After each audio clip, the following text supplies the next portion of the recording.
We beat Philadelphia. Sean and RJ, Troy and Roy, the morning after round one of the NFL draft on DFW Sports Station. Thank you guys for turning it on, leaving it on. Happy Friday, and hopefully you have a fantastic weekend. Yesterday we timed it. 49 seconds. That was the amount of boos in Filthy when Roger Goodell took the stage last year.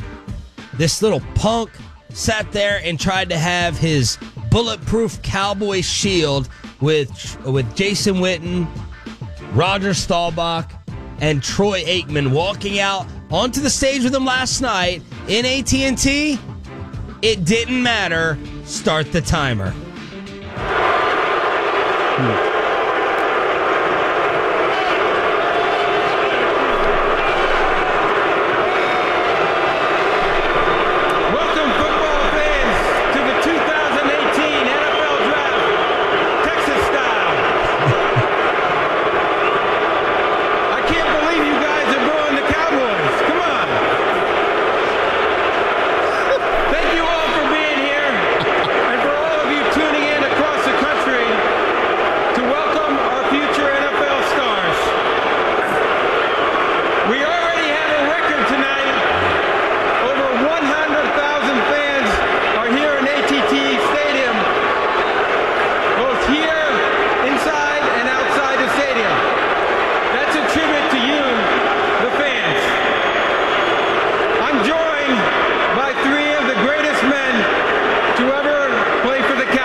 Where are we with the timer, Troy Hughes? So the conversion between boos to cheers happens about 1:15. Yeah. So from 1:15, that's where the tide changes. My favorite tweet of the night, I had a fan send me the screenshot of his timer on his phone, and it said 1:17. So whether it's 1:15 or 1:17, we went over 49. Well done.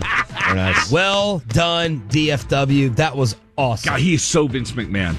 That is, I'm going to say it over and over. He is playing the heel role perfectly. Oh, yeah. And then he went out with a bunch of Texas high school kids for the pick at 19. Yeah. He's got shields everywhere. Everywhere. Armor. Everywhere. He brought out a kid in a wheelchair. Ryan Shazier comes out. I mean, this guy had... I mean, he was going out. Literally, he could have just walked out in Kevlar. Like that, he could have done that. And I thought at first, I was like, man, Jerry, don't give this fool who screwed this whole thing up, don't give him an out by putting him up there with three legends so he won't get booed as much. Well, Jerry is kissing major butt these days when it comes to Goodell. Yeah, he's trying to get a Super Bowl. Yeah, like that's, I've read a lot about the drafts and stuff, and drafts aren't exactly massive money makers. Like the league runs they get a lot of the funds and the money. The teams are responsible for a lot of the payment, but you do it in good faith to get your name out there usually, and by the way, to show that you can hold an event without a snowstorm. Yeah. Okay, that's kind of what we needed to do. Fantastic weather. So well done, Metroplex. Roger Goodell getting destroyed. How was the TV broadcast last night? Obviously, you guys, did they have audio blaring at the different pluckers? It was. I wouldn't say it was blaring. Okay. Was it the NFL Network? No, it was the ESPN. Okay. I don't want to say it was blaring. You could hear it if you were really paying. Like if you had to look at the TV, read the lips while the sound was there to really kind of get an idea. All right, so our media buddy Jason Barrett kind of recapped everything, and if you guys watched it and listened to the fan, we appreciate you. If you watched the TV broadcast, let us know how it was with the coverage. 877-881-1053. Herb Street was great, better than Gruden. That's not surprising. There you go. Riddick is a rock star. Not surprising. Trey Wingo, better energy / flow than Rich Eisen. Aikman was tremendous. Needs to be featured more. God, Troy's so good looking. Mayock and Kuiper. Thank you. Were on point as usual. Susie's interviews added value. Dion's were useless.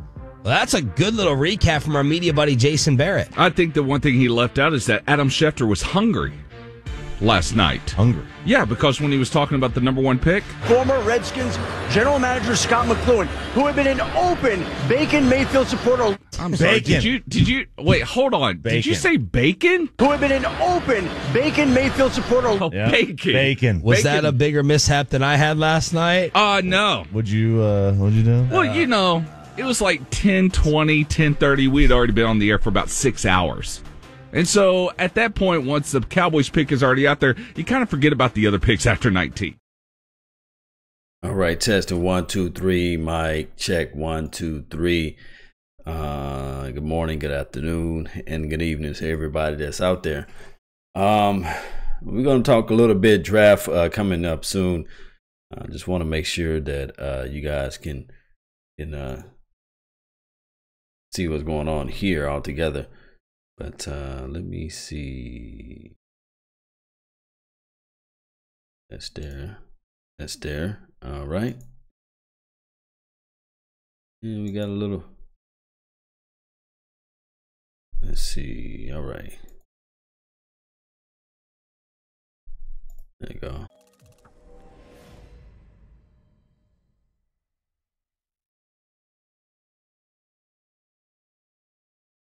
All right. I got to get this blue out of my mouth so that you guys can see that Rokonda, right?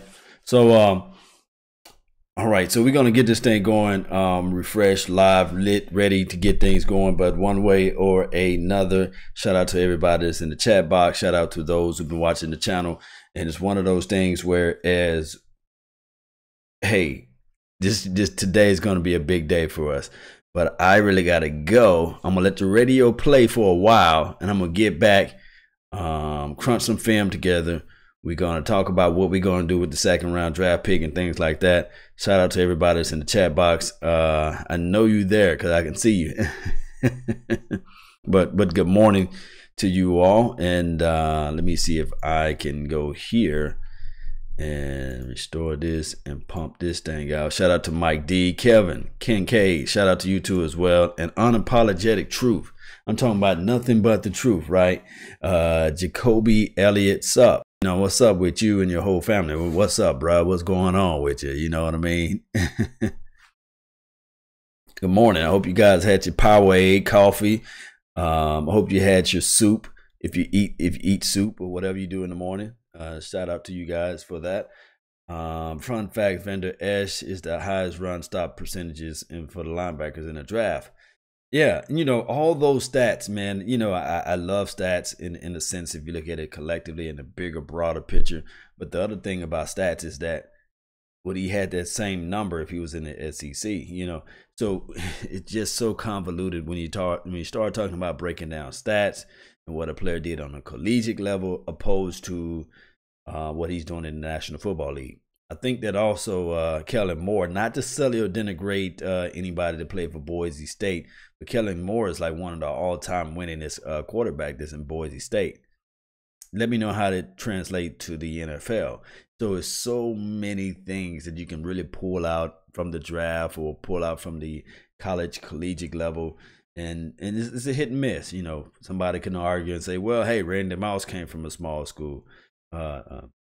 Way back in the days, which was NFL was a whole different platform. Walter Payton came from a small school.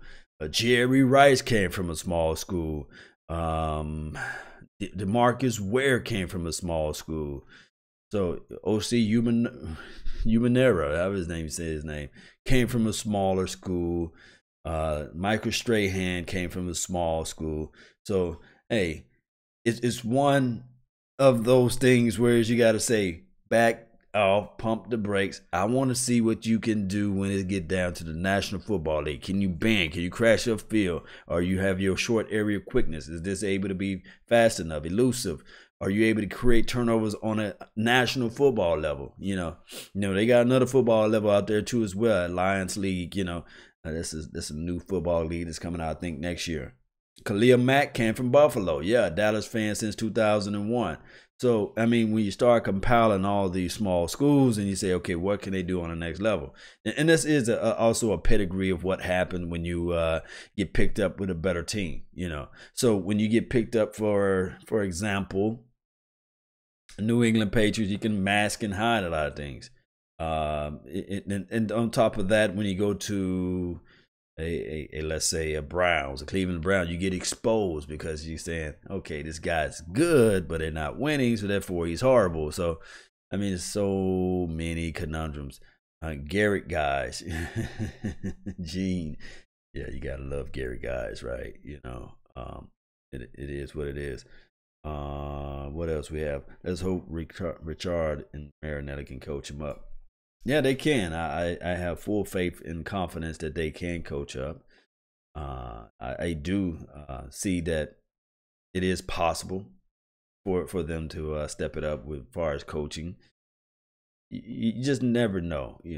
Anytime Rob Marinelli, and I said last night, I wasn't trying to throw flames and fire at Rob Marinelli, but anytime you have Rob Marinelli who's able to elevate a George Selvey of the world, I really think that Rob Marinelli is a front forward, defensive minded coach. As far as offensive, we don't never know what the offense. I'm not saying Rob Marinelli coaches offense; it's a slip of the tongue. But as far as defensive back, like linebackers and defensive back, I have my strong reservations on Rob Marinelli.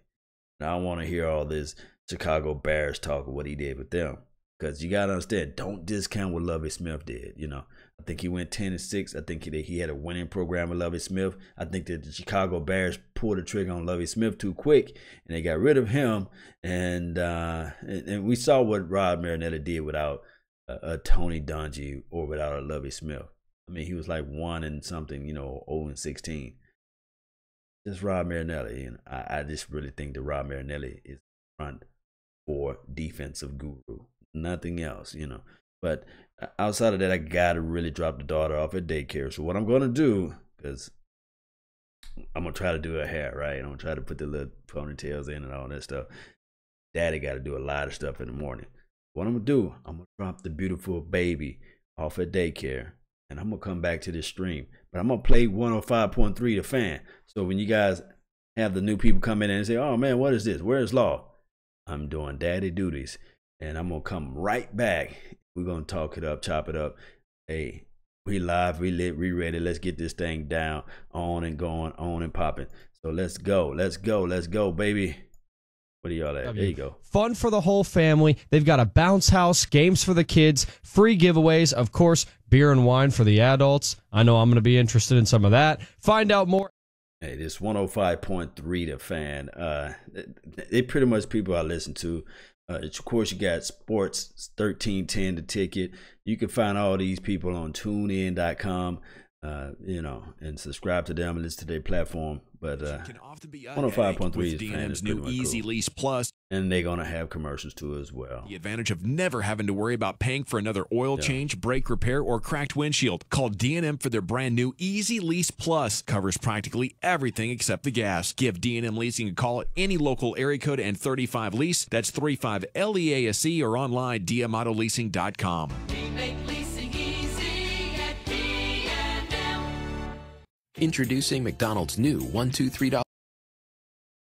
$1, $2, or $3. Like the Sausage McGriddles, Small McCafe Espresso Drinks, the Sausage McMuffin with Egg, and... a new gaming console for my son. No, but the $1, $2, $3 menu could help you save for one. Wait, isn't your son 5 months old? Who told you? I just know these things. Good morning. Good morning. Build whatever good morning, meal you good want morning. with favorites on McDonald's new $1, $2, $3 menu. Prices and participation may vary. Cannot be combined with any other offer or combo meal. May 3rd through the 6th, your Texas Rangers are squaring off against the Boston Red Sox at Globe Life Park. It's a matchup you won't want to miss. Elvis racing for third. He's being waved in by Tony Beasley. And there's no relay all the way through. Elvis scores, and I guess that'll be a double for Beltre. Plus, Friday, May 4th, stay for the post-game fireworks show presented by T-Mobile. It's Rangers and Red Sox. Be here. Find your seats now at TexasRangers.com. The FIFA World Cup on Fox may be happening halfway around the world, but you're connected to it. It's in your DNA. Perhaps you've heard of the brilliance of Ronaldo. Ronaldo, magnificent. Would you become an even bigger fan if you knew part of your DNA originated in Portugal? Right in front, and it's in. Or maybe your DNA connects you to Argentina, where Messi is a national hero. And it's Messi, 3-0 Argentina. So this summer, root for your roots. Watch the FIFA World Cup on Fox, and let Fox broadcast sponsor 23andMe help you find your team. Planning a road trip with growing kids? Trust a growing kid like me. Finding route for summer fun. Make sure to have drinks, snacks, and a car seat that's really cozy. Finding nearest Target store. Growing kids? Save 30% on the Graco Extended 2-Fit Convertible Car Seat at Target. Plus save 20% when you trade in your old car seat at Target. Be ready for summer travel with growing children. Save during the car seat trade-in event at Target, April 22nd through May 5th. Exclusions may apply. See store for details.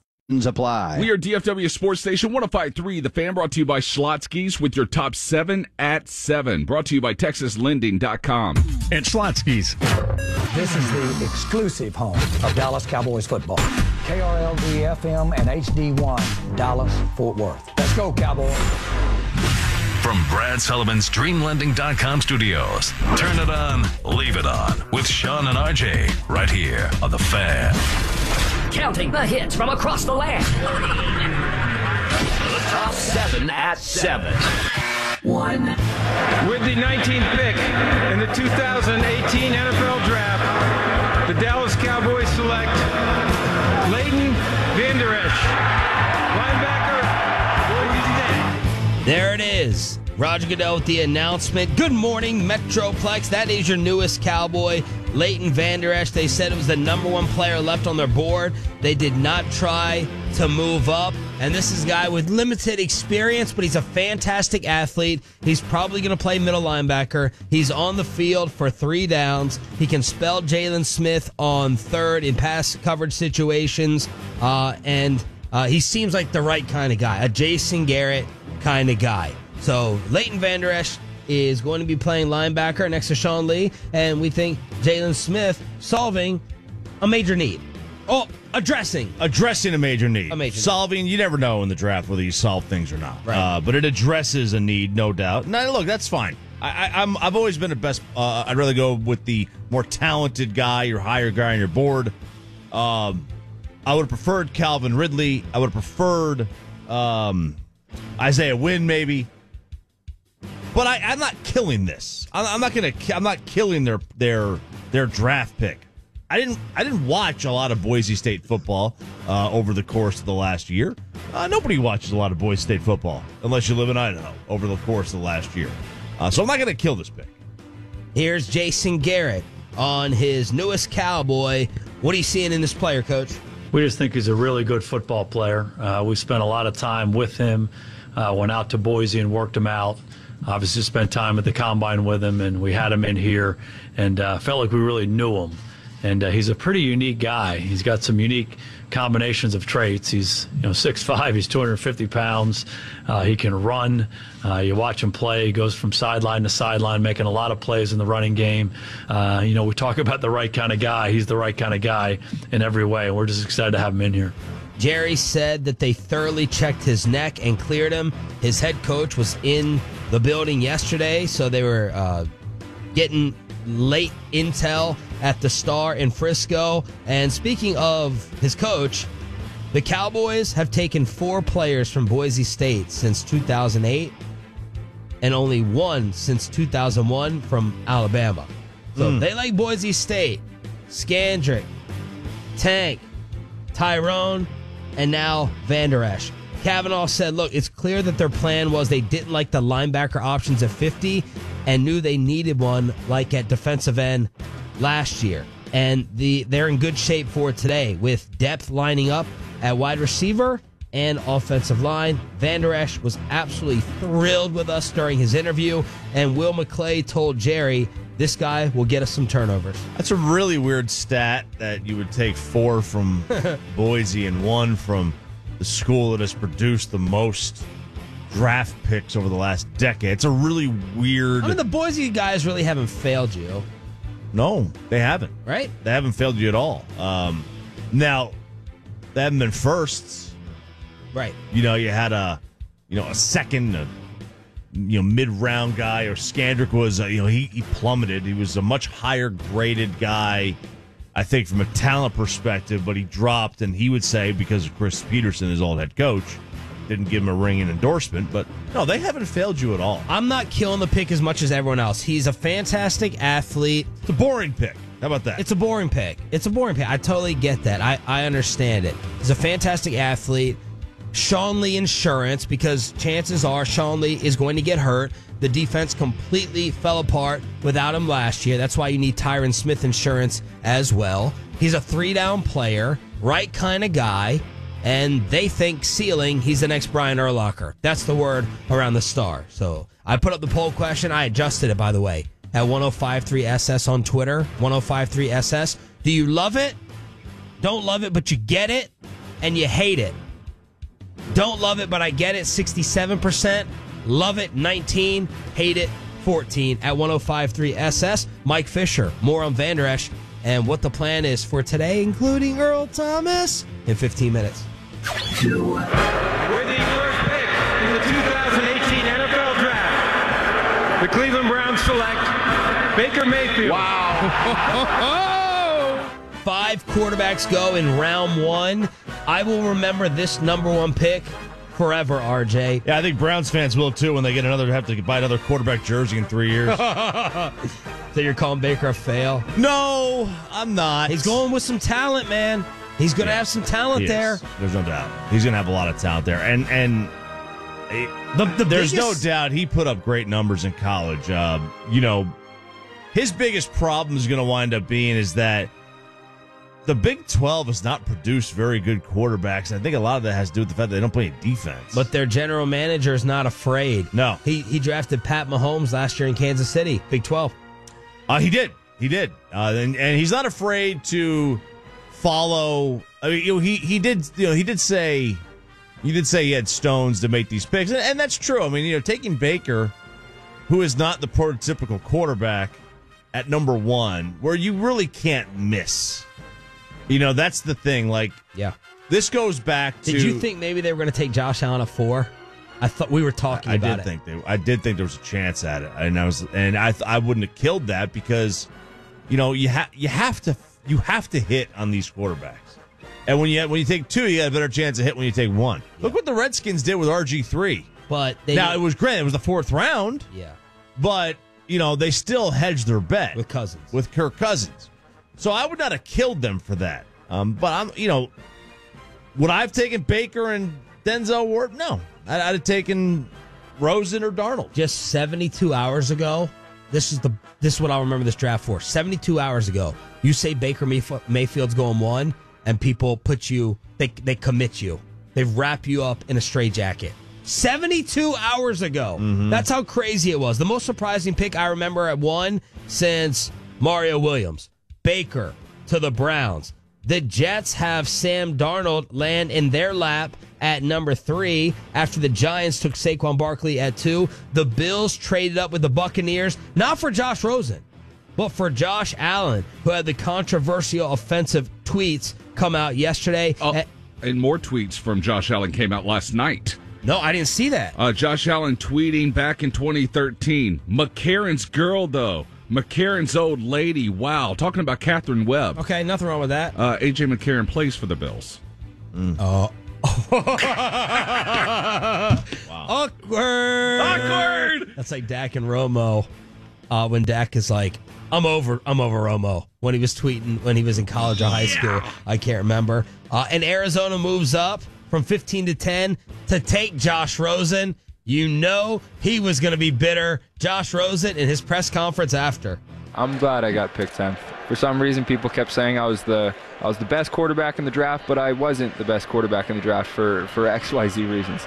They made 9 mistakes ahead of me, and I couldn't be more excited to prove them all wrong. You know, look, Josh Rosen very easily could be the best player and the best quarterback in this draft. Very, very easily. Yes. Baker could be the worst. The Browns could have a situation where they don't know if they butchered this draft or not, and that's really hard to do with 1 and 4.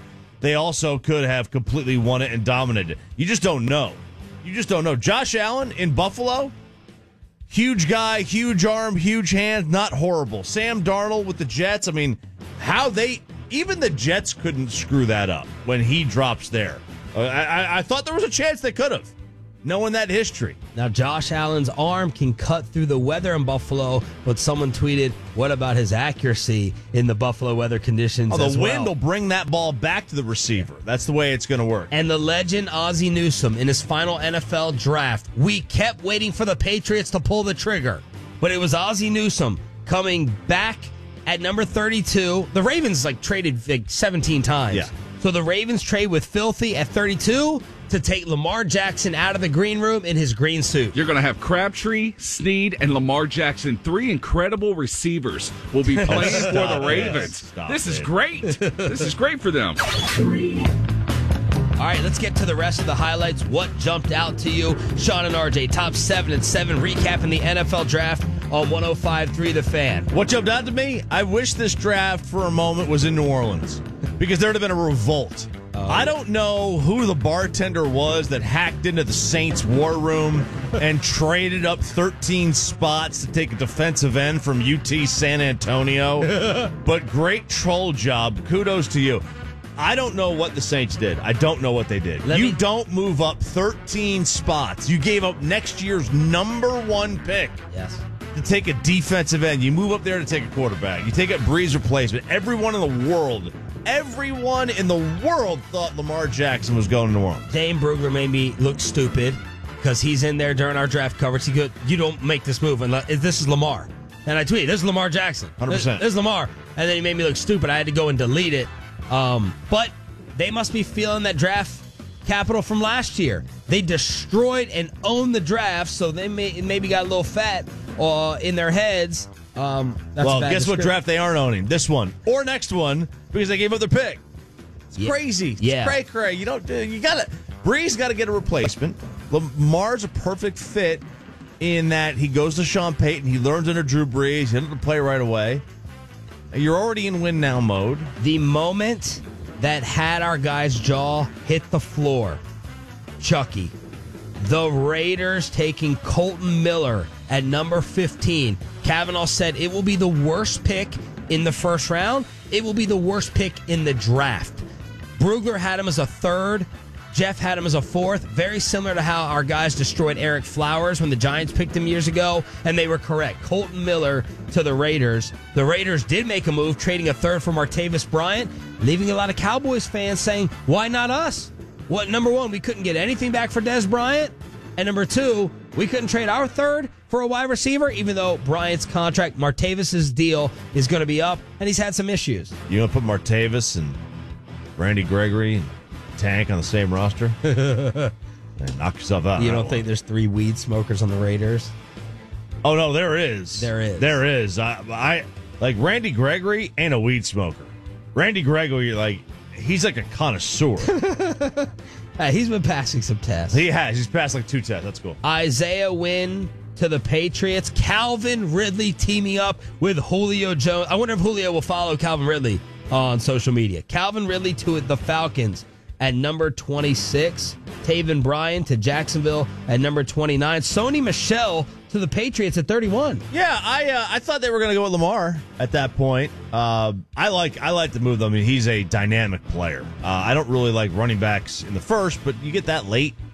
I don't know. I was okay with it. For some reason, I was okay with it. Maybe I've just bought into Belichick, but I love the win pick. And then that, I think it's a really good play. Derwin James falls all the way down to 17. The Cowboys said they didn't think about trading up. KT said he's more of a strong safety. Dane said he's more of an athlete than a true polished football player right now. there was Derwin James. You could have had him naturally without moving up if you would have lost that last game of the year against Philly. But no, Jay Jeezy had to be 9-7. Rangers open up a 3-game series tonight against the Blue Jays in Toronto. Mike Minor will go up against Marcus Stroman. First pitch at 6:07 pregame here on the Fan at 5:30. Cowboys and NFL draft coverage on DallasCowboys.com. Last night in the NBA, Milwaukee forced a Game 7 with a 97-86 win over the Celtics. The Greek Freak, 31-14. Game 7 Saturday night. Tonight, the Raptors can close out the Wizards with a win in Game 6. Cavaliers can eliminate the Pacers with a win on the road. And the Jazz host the Thunder, hoping to close out their series as well.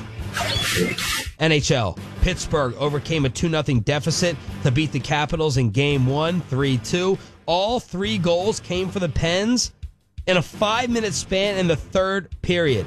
Vegas obliterated San Jose in Game 1, 7-0. Tonight, the Predators host the Jets in Game 1. Vegas scored more goals last night than the Sharks gave up in their first-round series. I am so excited for the Winnipeg and Nashville series. And by the way, look, Pens Caps, that's a great series. If the Capitals dump me, the Capitals have, sooner or later. They can't beat the Penguins. Sooner or later, right? I mean, it's only been 3 in a row. Let's go. Sooner or later. Let's do it.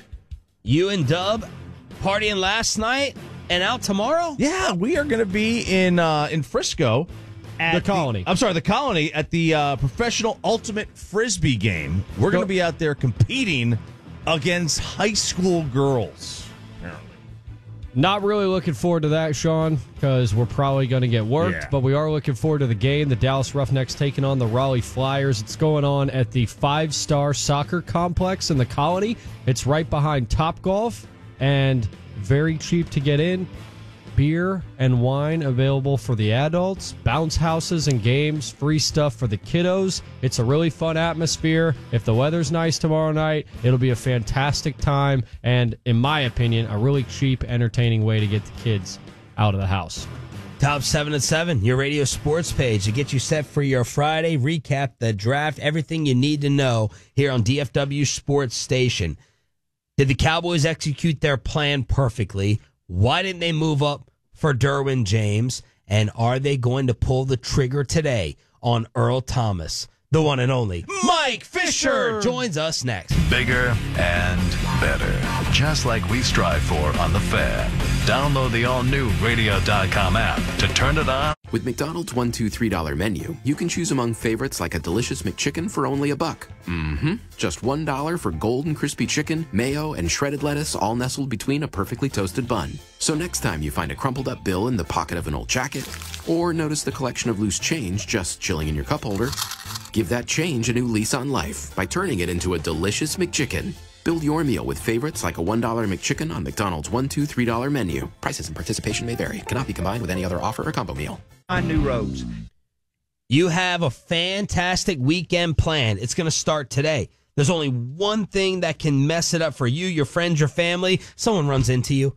Daggone it. Are you kidding me? On a Friday? If it happens, knock on wood, hopefully it doesn't. Here's what you need to do. Call 1-800-LAWYERS. 1-800-LAWYERS, the strong army of attorneys. There's an army waiting to do the work for you and take care of all the overwhelming, annoying issues with Mark and Scott Frankel leading the way. They deal with the insurance company to be sure you get first-class medical treatment, a replacement vehicle, medications, therapy, all the unforeseen issues that come with a wreck. You don't want to wreck your weekend. Mark and Scott Frankel have you covered. They've had our backs as the fans since day one, and they want to take care of you as well. They fight to get you the settlement that is just and fair, and the phone call is free, so do what we do. Call the Frankels at 1-800-LAWYERS, the strong army. 1-800-LAWYERS. Frankel and Frankel, Principal Office, Dallas. The draft is coming, and it's time to select new vodka with your #1 overall pick. New, spelled N-U-E, is a Texas vodka 6 times distilled, produced from 100% corn and gluten-free. New vodka's amazing smooth taste can be enjoyed straight in a Moscow Mule or with your favorite mixer. New is totally clean and pure with all natural flavors and no color additive. Pick up New Vodka's original or their gold medal winning grapefruit at your local spirit store. Put New Vodka in your starting lineup today. New vodka, 40% alcohol by volume. Please drink responsibly. The FIFA World Cup on Fox may be happening halfway around the world, but you're connected to it. It's in your DNA. Perhaps you've heard of the brilliance of Ronaldo. Ronaldo, magnificent. Would you become an even bigger fan if you knew part of your DNA originated in Portugal? Right in front, and it's in. Or maybe your DNA connects you to Argentina, where Messi is a national hero. And it's Messi, 3-0 Argentina. So this summer, root for your roots. Watch the FIFA World Cup on Fox, and let Fox broadcast sponsor 23andMe help you find your team. Hi, this is Eric Nadel, here to tell you about DFW SellFast, the honest and dependable real estate solution partner located right here in the Metroplex. DFW SellFast is the cash home buyer I recommend because they truly prioritize your best interest and they know the best way for you to get the money you deserve. Don't list it, don't fix it, sell it to DFW SellFast, the local buyer that lets you set the terms of the sale. Go to DFWSellFast.com. That's DFWSellFast.com. Planning a road trip with growing kids? Trust a growing kid like me. Finding route for summer fun. Make sure to have drinks, snacks, and a car seat that's really cozy. Finding nearest Target store. Growing kids? Save 30% on the Graco Extended 2-Fit Convertible Car Seat at Target. Plus save 20% when you trade in your old car seat at Target. Be ready for summer travel with growing children. Save during the car seat trade-in event at Target, April 22nd through May 5th. Exclusions may apply. See store for details. Pizza. The Ben and Skin Show will be broadcasting live from the Sleep Number activation area in Lot 4 at AT&T Stadium today from 3 to 5:30. And don't miss Dan Bailey in person at 4:45. No passes needed. Just come on by and hang out. Come see us in Lot 4. Details at 1053thefan.com. 105.3 The Fan is your home of the Dallas Cowboys, and every Monday night during the regular season, it's your chance to hear from and talk to a different Cowboys player. Malik Collins. It's definitely a challenge knowing that the amount of work I put in just playing 3 technique. I never really thought I'd be playing those. But I mean, I kind of play it the same way. Charles Tapper. To play against the Giants and be able to play for the Cowboys in an environment like that, it's always a blessing. And to get a win against a team like that, it's a super blessing. And every Wednesday night during the regular season, it's the Dallas Cowboys Legend Show, where you get to hear from a former Cowboys legend. Pro Football Hall of Famer, member of the Cowboys Ring of Honor, Emmitt Smith. We just went on a tear. It was just a great year for us, and we were so consistent, so confident. And going into the playoff, we felt like this is what we was going to do. And then once we went to San Francisco, it was on and popping then. You're home for absolutely everything when it comes to the Dallas Cowboys. 105.3 The Fan. 105.3 The Fan is your home of Dallas Cowboys football. And The Fan is also the only place where you can hear Dallas Cowboys head coach Jason Garrett break down Sunday's action with Sean and RJ on Monday morning. Starts with controlling the line of scrimmage. I thought we did a good job of that. I thought we tackled well. We kept them in front of us. And again, we were around Alex a lot in this game. So I think all those things were really positive in the game, and it certainly was a team effort. The Jason Garrett Show heard every Monday morning during the Dallas Cowboys football season on 105.3 The Fan. We are DFW Sports Station 105.3 The Fan, brought to you by the Dallas Roughnecks. Mike Fisher joins us to recap day 1 of the NFL Draft. And to Sean and RJ on a Fan Friday, thanks to the WinStar World Casino and Resort. Segment also brought to you by Town East Ford, as well as our good friend Mark Rubin at 1-800-Lawyers. For 24 years, Tolos, he's been DFW's go-to guy. So get your credit under control today with Mark Rubin and 1-800-Lawyers and Rubin and Associates. Do you understand what the expectation is from these kids watching you right now of putting on that Dallas Cowboys star? I mean, there's a lot to live up to, and I'm going to do just that and more. I mean, like I said, we got Super Bowls to win, a lot of them. Prime time. Deion Sanders last night with Leighton Vander Esch on the NFL Network. He is your newest Cowboy at number 19. It's Sean and RJ on your home of America's team. And joining us on the buyersafety.com hotline. And Fish, I mean this as a compliment on my ride home from Frisco. You were better on the post with KT than even during the draft coverage. That was entertaining. Took up my 40-minute drive. Fish didn't realize, this is funny. Don't turn his mic up yet. No, exclusive. Fish didn't realize that he was supposed to do the post show with KT. Oh no, he must have been so bitter. So at around pick 30, he goes, Cavanaugh, Maverick Bar, grab a drink. And I was like, Mike, you guys open till 2? You're still here. And Mike made our boss, Tim Collins, go through 7 emails to justify and prove that he was working the hour long. He was trying to get out of it. He was trying to weasel out of it. But I'm glad that you stuck with it, Mike, because it was good coverage. But Fish had no idea he was on from 11 to midnight. Oh, Fish. Good coverage, though, Mikey. I don't believe I did any weaseling, sir.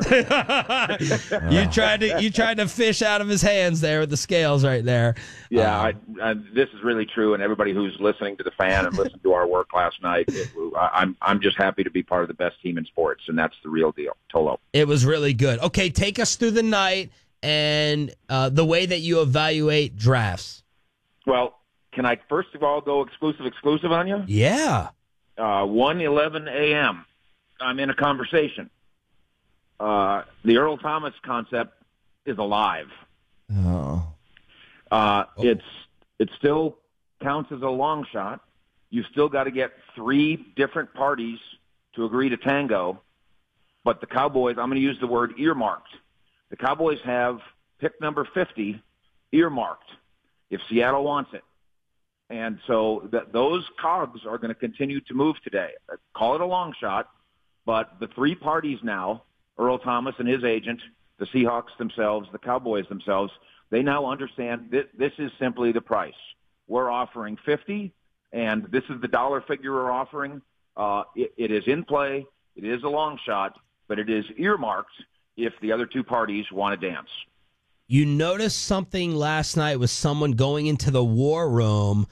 Just give us your observation and whether you feel the same way about it today, or are we reading into it a little too much?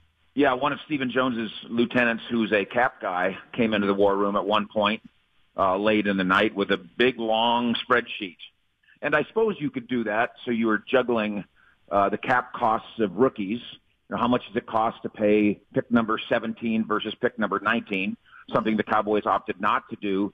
In regard to a move up for Derwin James, the Florida State safety, their belief being, you know what, Derwin James is higher on our board than Leighton Vander Esch, and he was, but they're close enough that we don't have to go spend capital. Let's just be happy with the guy that we were going to be happy with going into the draft in Vander Esch. But yeah, I think you bring out the big spreadsheet to make sure we know what we're doing with Earl Thomas dollars. I think that's viable, and again, the Cowboys have those dollars. They can easily do the deal, and they've got their numbers in mind, and they've got pick number 50 in mind. All the other 2 parties need to do in this complicated cog-moving system is say yes and yes. Does that – I mean, look, personally, I don't like the idea of getting up number 50 for a guy who's going to be 30 very, very soon. I just don't like that idea. Is there any chance that, Seattle would take a lesser, or they would just try, or have they already tried lowballing in this situation? Yeah, I think if I know that the Cowboys have earmarked 50, then that means Seattle knows, obviously, that the Cowboys have earmarked 50. So that's what's on the board. And Chop, your argument's not wrong. I think it was a great debate. It was especially a great debate as it relates to Derwin James. Can't we just get Earl Thomas Jr. right in the Florida State safety? Now, our man Kevin Turner points out, he's not exactly a free safety. He projects to be one, but that's not exactly what he's done. So maybe that comes into play. Kind of like Harold Landry, the defensive end from Boston College. Again, KT smartly speculating last night. There's only one explanation for why Harold Landry wasn't as high in the mix, not only for the Cowboys as we thought he'd be, but otherwise too, as he slips out of all those high first-round picks, is there was an injury issue. And indeed, now we learned today there's a little bit of a knee, there's a little bit of a back. So there can be some behind-the-scenes stories that tell some of these, that kind of reveal what's what. But in the Cowboys' case, I think so far, in terms of their execution of the plan, I think they've nailed it. And, Sean, that's your original question is, how do I like to cover the drafts? I've got Broadus, Cavanaugh, and Turner to tell me what they think of the players. I don't pretend to be able to do that. So I'm interested in what is a team trying to do, and did they accomplish their goals there? And so far, A+ on what the Cowboys are trying to accomplish, whether you like Earl Thomas or Vander Esch or what they're going to do in round 3 with a receiver or a safety if they don't get Earl Thomas or not. Mike Fisher here on The Fan. What would it have cost for the Cowboys to go from 19 to like 16, like ahead of the Chargers to take Derwin James there? Do you have to give up a third-round pick? What's the value? Trade value chart that the Cowboys invented a quarter of a century ago and is still in use in one form or another. Late third, early fourth. So it could have been done. So I'm going to play devil's advocate and say, okay, let me go from 19 to 16 for my fourth. I don't have to give up my second. I get my safety. Mm-hmm. I don't have to give up my second for Earl Thomas. I can get my wide receiver in the second round. I can keep my third-round pick. Yep. That sounds fantastic, especially if they liked Derwin James more than Vander Esch. And that is all just given. I want to do that if I'm only giving up the fourth. If I'm giving up the third, I'm much more hesitant. Yeah, in terms of asset management, there's plenty of people that agree with you that it's time to draft. But Earl Thomas might be the best safety in football. I think he's certainly one of the two best safeties in the football. Remember when the Cowboys played Seattle last year in December, and in our preview of the game, we talked here on this show about the Cowboys coaches behind the scenes. Now, again, this isn't about trading for him or tampering or anything like that. They just raved about him, about how you've got to find Earl Thomas. The quarterback, the receivers, and the offensive line all have to find where Earl Thomas is lining up, that he lines up in ways that screws you up, especially screws up a young quarterback. They just think the world of Earl Thomas as a football player, and then I think he also fits the all-important RKG Garrett guy. And this organization clearly, as we've joked over the years, prefers Garrett guys over Lou Sterrett guys. And Choppy has a guy that spent a lot of night in jail. I've never been. Never been to that one. All right, Mike, let's talk a little bit more about the player. What did they like about Vander Esch? What does he bring to this team? Yeah, he is a long, rangy, tall, athletic, sparky. That they use that spark measurement. He's the second most sparky linebacker in the entire draft. So he's a far better athlete than I think some people who don't know him recognize. Now, is he a bone-crunching hitter? No. Does he have an unusual football background because he comes from a town, Riggins, Idaho, of 490 people, where he played 8-man football? Yeah, that's not perfect. So the entire pedigree, one-year starter, by the way, so the entire pedigree isn't perfect, but they do love the fit. The Brian Urlacher comp is viable. I think the Rolando McClain comp that Jerry used last night is interesting too, because Rolando McClain, not as fast as Vander Esch, but a guy that dropped into coverage, a guy that did make plays in coverage, and a guy that did have a big presence as obviously a college football and an NFL player too. I think those are good comps. I must say that I kind of hate the Bobby Carpenter comp because I think it's lazy and I kind of think it's racist. That if we decide as a fan, I don't like that Vander Esch guy, so I'm going to go find the nearest, most convenient, crappiest white guy to compare him to. I don't think that's fair. I don't think that's we can maybe call it stereotypical. Yeah. Well, I know we can go look up the definition of racist, but if you did this with an African American guy, we'd call it racist. And so I've played this game with Dirk Nowitzki for a long time. People used to compare him to Tom Chambers. He was nothing like Tom Chambers. Tom Chambers won the dunk championship. All that Tom Chambers had in common with Dirk Nowitzki is they're white. And the comps on Bobby Carpenter versus Vander Esch, and Dane Brugler can back me up on this, they're just not there. They're not the same guy at all, except for the pigmentation in their skin. Fish, Rob Marinelli seems to wave just a massive stick in that war room. Was there a fight at all to determine who to select? Was somebody else a massive player in that war room in terms of who else they would have wanted to go and get? Yeah, and it's an outstanding point, and I always think it's fascinating to kind of watch the chemistry of it all. And I do think that while the Cowboys' organizational chart is more organized than it's ever been, and I mean in the Jerry Jones era, because remember, we still have to this day Jimmy and Jerry arguing who is the general manager. So even that was disorganized or unconventional. Will McClay builds the board. He's in charge of it. and his track record is outstanding there, I believe. And then everybody else gets to come in and put in their 2 cents. As long as they're not disagreeing on the clock, then I don't have a problem with the coaching staff having the voice that it has. My only issue would be if your coaching staff isn't going to be here next year, if you're red man walking, if you know what I mean. How much voice do I want to give a head coach who might not be coaching Leighton Vander Esch next year, if you know what I mean? Mike Fisher, Cowboys Insider, buyersafety.com hotline. Set us up for day 2 and what could be ahead, besides Earl Thomas. Yeah, job 1 is Earl Thomas. If that doesn't work, the Cowboys feel like there are a massive number of wide receivers who they have really good grades on, who they can not only get in the second round, they can also get in the third round. Now, none of these guys are Des Bryant, but Cortland Sutton is somebody they love. And there he sits. And the list goes on and on and on with guys who are that caliber. Guys, James Washington, Oklahoma State. What if James Washington's available in the third round? Now, there's a lot of talk about, well, we're not going to use the X like we used it, and maybe you don't really need a top wide receiver. You still need top wide receivers. It's preposterous to try to anti-spin the Des Bryant thing by saying, well, you don't really need guys who are that good. Of course you need guys who are that good. You just don't want to pay them $16 million against the cap, and you don't want them to be someone who causes friction and conflict inside the building. If it's not Earl Thomas, there's still the safety from Southern Miss, Tarvarius Moore. They like him very much.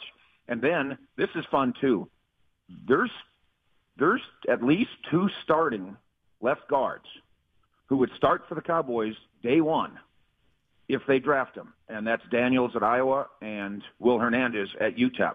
And those guys still sit there too. So, Sean, the Cowboys, just like they did yesterday, have a chance to win the game of musical chairs.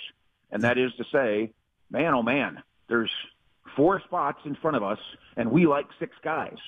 Did I hear KT last night compare Will Hernandez to the great Larry Allen? He did, and I lived through Larry Allen, and I mean, Larry Allen might be the greatest football player I ever saw at his position. Yeah. That means Jim Rice, Jim Brown, Jerry Rice, and Larry Allen. and so that's quite a comparison. And I think he doesn't mean that he's going to play in 10 Pro Bowls and go to the Hall of Fame necessarily, but the idea of Will Hernandez is he's a tough guy. And he's bigger than you are, and he's stronger than you are, and he wants it more than you are. And, of course, the Cowboys have their Will Hernandez connection. He's already made best pals with all the Dallas offensive linemen because they share an agent, a bunch of them. So that's a great name, too. If you get a starter in round 2, you're a better football team. And Jerry Jones says we're a better football team than we were last year for 30 straight years now. If you get a starter at middle linebacker that moves Jalen over to strong, and if you get a starting left guard, then you can make the argument that you're heading in a right direction. At the same time, you give me Vander Esch as my starting middle linebacker, and he's what they think they are, and give me Earl Thomas, and now I've completely remade my defense in a positive way. Great work, Mike. Thank you, man. You hear me? Wrong show. The Dez Whisperer, Mike Fisher, who was destroying a media member on the afternoon show of another station here on 105.3 The Fan. All right.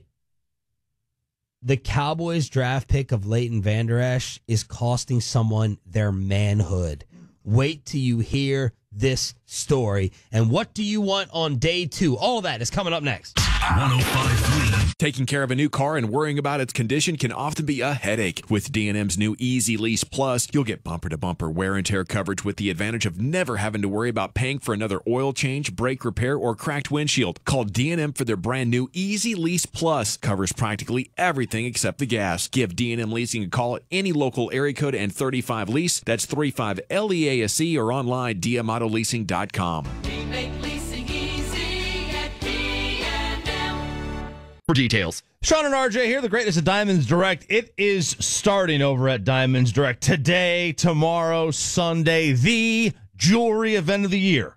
3 days, extra savings store-wide. Extra 20% off Diamonds Direct already unbeatable price on virtually all their diamonds, their rings, their earrings, pendants, bands, bracelets, colored gemstone jewelry. They got thousands of engagement ring settings and wedding bands. They're all on sale this weekend at Diamonds Direct, a place that Sean and I have been customers of for years and years. Best prices of the year across the board. The big news today is not the picking of football players. It is this. 20% off. 20% off. Ricky and Sarah just took advantage of it. They got engaged because they heard the morning show, and they went to the official jeweler of the Dallas Cowboys. You need to take advantage of the mind-blowing savings today, tomorrow, and Sunday as well. 20% off only at Diamonds. The FIFA World Cup on Fox may be happening halfway around the world, but you're connected to it. It's in your DNA.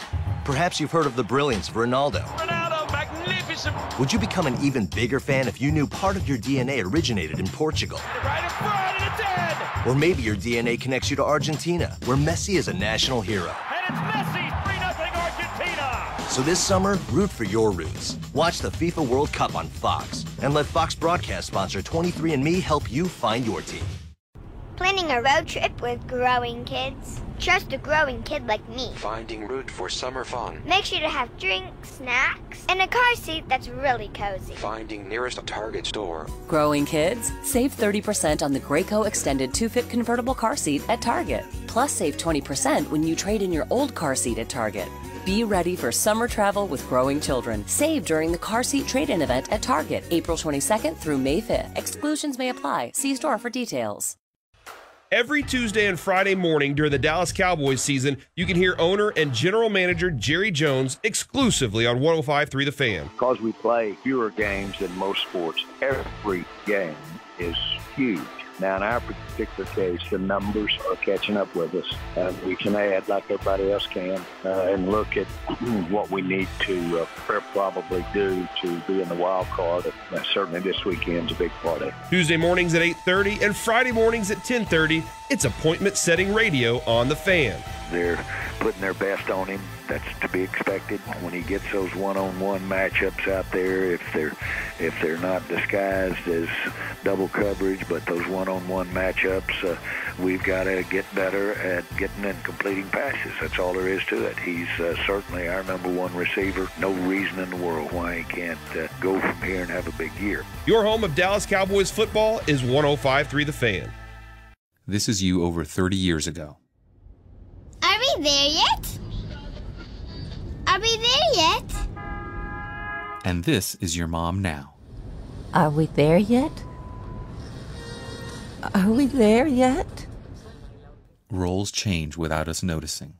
That's why AARP gives you the information to provide even better care for your loved one. Visit aarp.org/caregiving. Brought to you by AARP and the Ad Council. Blue Book Company Incorporated. An ex-athlete is waiting to be welcomed into a loving home. There's a greater need to place ex-racing greyhounds into permanent homes than at any point in recent history. April is National Adopt a Greyhound Month. Please help ensure that these wonderful dogs find homes by visiting thegreyhoundproject.org for more information. Hey everybody, it's Ben from the Ben and Skin Show. Our show can be heard weekdays from 3 to 7 right here on 105.3 The Fan. You know, some people out there may not know this, but Skin and I actually grew up together. We met back in 1982. We were 12 years old at the time. We met at Huffines Recreation Center playing basketball. I tomahawk dunked on Skin, and he almost died. His friends stopped being his friends. He was incredibly humiliated, posterized by a young, fat, two-sandwich-eating kid like me. So I took him under my wing, and I agreed to raise him like a baby bird. And over the years, we've gone on many great adventures, including dropping out of college to be washed-up rappers eventually. Really didn't work out well for us, but it helped open a door and get us in sports talk radio, and we've been off to the races ever since. So I guess I say all of this to say I'm inviting you to come join us on our adventure as it continues. Somehow we've tricked these guys at 105.3 The Fan into hiring us. We're part of a great crew here, a great family. So enjoy all the sports on 105.3 The Fan. Texas. While other stations talked about the Cowboys' first-round pick, the Fan talked with the Cowboys' first-round pick. Let's bring in the newest Dallas Cowboy, Leighton Vander Esch, joining us. Congratulations, man. How's it feel? Oh, my. I don't know if I've ever felt like this in my life. I've always wanted to play here since day one, and I honestly cannot believe it just came true. Covering America's team better than anyone else in the Metroplex. We are the home of the Cowboys. 105.3 The Fan. This segment of Sean and RJ brought to you by Dallas Truck World. Tons of great vehicles available, sizes to fit any budget. Go check them out online, DallasTruckWorld.com. I got a text message from someone who would know saying it would have cost a third-round pick for the Cowboys to move up from 19 to 16 to get the Buffalo ahead of the Chargers, who took Derwin James. If that's the case, and I believe it to be, I wouldn't have done that. This team has too many needs. This draft is supposed to be too good in the middle of it. Now, Stephen Jones said 15 first-round picks, but second, third, fourth round is supposed to be a very deep draft. This team has too many needs, and I'm not giving up my third-round pick to move up a couple of spots to get a strong safety. And I'm going to blame Kevin Turner. He and Cavanaugh and all the rest of our guys gave us a tremendous education. I wish they would have stressed more that Derwin James was a strong safety, because I was getting hyped up that this was possibly, the next Ed Reed. This was someone that was flying around, a ball hawk, and a strong safety does not excite me as much as a free safety. So do I want them to go get Earl Thomas? I've cooled on it. If they get him, I'll be excited.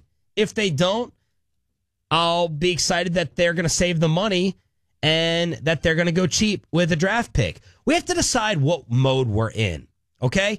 The Los Angeles Rams are in win now mode. Go for it. What are the Cowboys? I know that the Dak Prescott and Zeke Elliott rookie contracts say that you have to go for it right now, but, and this is probably overreacting, when Dez Bryant left this football team, I took the Cowboys out of NFC championship contention. To me, and Skin fought with me about this yesterday, and his points are valid. You miss Zeke for a bunch of games. You miss Tyron, you miss Sean Lee, and you still went 9-7. To me, everything just has to go right for you. Tyron can't miss time. Sean Lee can't miss time. This coaching staff is not good enough to account for them missing. They're not good enough at adjusting. I'm petrified of the passing game. I don't trust the targets, and I don't trust Dak's accuracy with the targets. So are you a championship contender right now? Are you going for it? If you're not, and I think you're too far away right now, then do not pull the trigger for Earl Thomas. If you think that you are, then go ahead and give it up. What do you think? Look, here's the thing. If you look at it, I was thinking move up to 17, switch places with the Chargers. That's 2 spots. Giving up a third. Not to move 2. To move to 16, yes. I thought you could have maybe offered one of your extra fourths. Yeah, the numbers work and thought realistically that they might do it. Now, I know it doesn't necessarily add up with the draft chart, but we saw several times where a trade took place with the Raiders. I think they were involved in a trade where they overpaid for where they were moving to. Yeah. I'm going to go off of what the chart says. Right. The chart says to go from 19 to 17, not 16. Yeah, but I'm going to assume that the Chargers are going to stay at 17 because they drafted the player. Okay. So I have to go off the assumption of 19 to 16. Okay. All right. Fair. That's fair. That's fair. And then that would cost you a little bit more. So I probably wouldn't have. But it was weird, man. I mean, these guys it seemed like guys were moving up cheap yesterday at times. Well, Jerry said in the post it was expensive. Like John Gruden is being made fun of for overpaying. And teams overpay for their quarterbacks, but you get your quarterback. So I thought it cost a little bit more in some instances. And look, you can't go off of it, right? Because you're going to overpay and it doesn't get executed by the trade value chart. If it was a 3, though, for 3 spots for a strong safety, I just personally would not have done it. My need at linebacker was too great, and they did love this kid. No, and for 3 spots, I probably wouldn't have done it at that late in the draft, especially when you factor in that the Packers moved up 9 spots from 27 to 18 for a 3rd and a 6th. That's a big jump for a 3 and a 6, and they got a 5 back. Wow. So Like, makes me think that, it could have been cheaper than just straight up third. Right. And that's why I'm like, okay. But again, that move was made after the selection of Derwin James. So the Cowboys didn't have that information at that time. Yeah. So Mike said Derwin James is higher on their board than Vander Esch. That works against my take on it too. I mean, but again, then you have to factor in where's the positional value later on in the draft, and that their board is secretive still. Like they'll release their board at some point. But I probably wouldn't have used a third to move up from 19 to 16. Maybe it wouldn't have cost a third. But I don't think they had the information at hand at that time. So I'm okay with it. I don't hate the pick. I don't have a problem with the pick. I do kind of have reservations about whether or not they could have moved up, they should have moved up, how much you want James. The pick itself, I'm okay with it. It's not sexy. It's boring to me. We were at the Pluckers in Fort Worth. Yeah. And I don't remember. Like, there was no anger. Like, there was anger over the taco pick. People were like, "Oh my god, you kidding me?" This was, like, there was not a whole lot of mashed potatoes energy. Mashed potatoes, vanilla ice cream. I'm trying to come up with something that isn't white, but that's what it is.